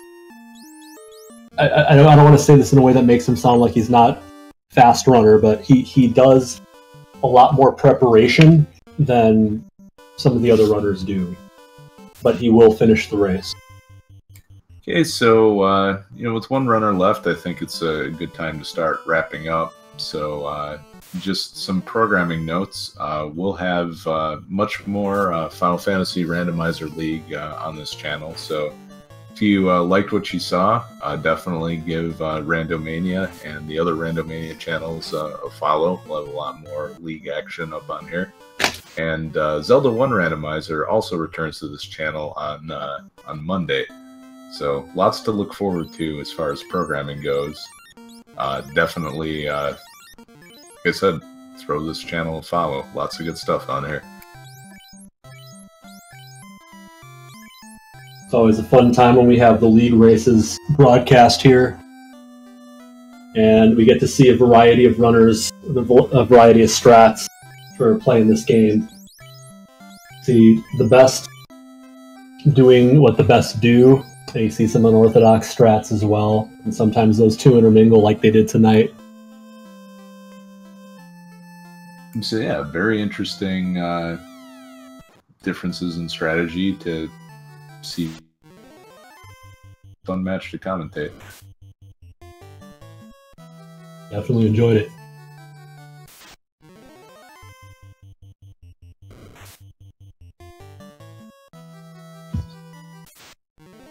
And so with that, I think we'll about wrap up the stream. Just want to give a quick rundown of the league standings before we go. So Split Punched already had one win on Chaos Points, so he doesn't change. So the rankings are going to be mostly the same. Artea and Split not really moving anywhere. So the top 6 all tied: Artea, Edge Figaro, Len the Cat, Mono, Split, and Tristal, all with a 0 chaos points, and Show with 0.01. So pretty solid, rounding out the top 10. Sforzondo at 8 with 0.05 points, Salty Fry at 9 with 0.13 points, and Ewan Alley 10th with 0.15. Mm-hmm. Yep, I've try as I might to get that 0.15 erased or lowered. I've not been able to outdo that score. It's just been one long cavalcade of terrible runs for me, so I've kind of booked it at that point.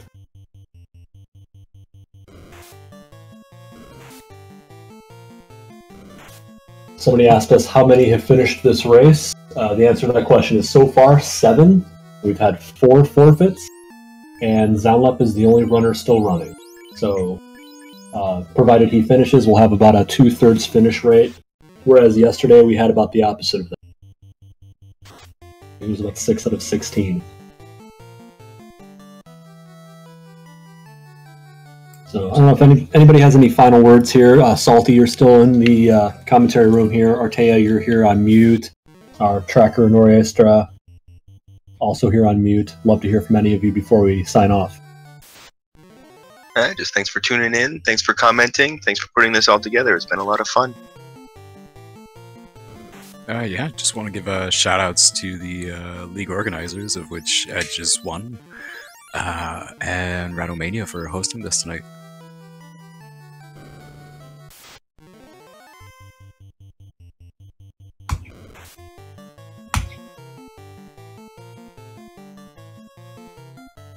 All right, so with that, please hop over to Zaunlap's channel, and we'll all cheer him on as he's about to go into the Kraken fight right now.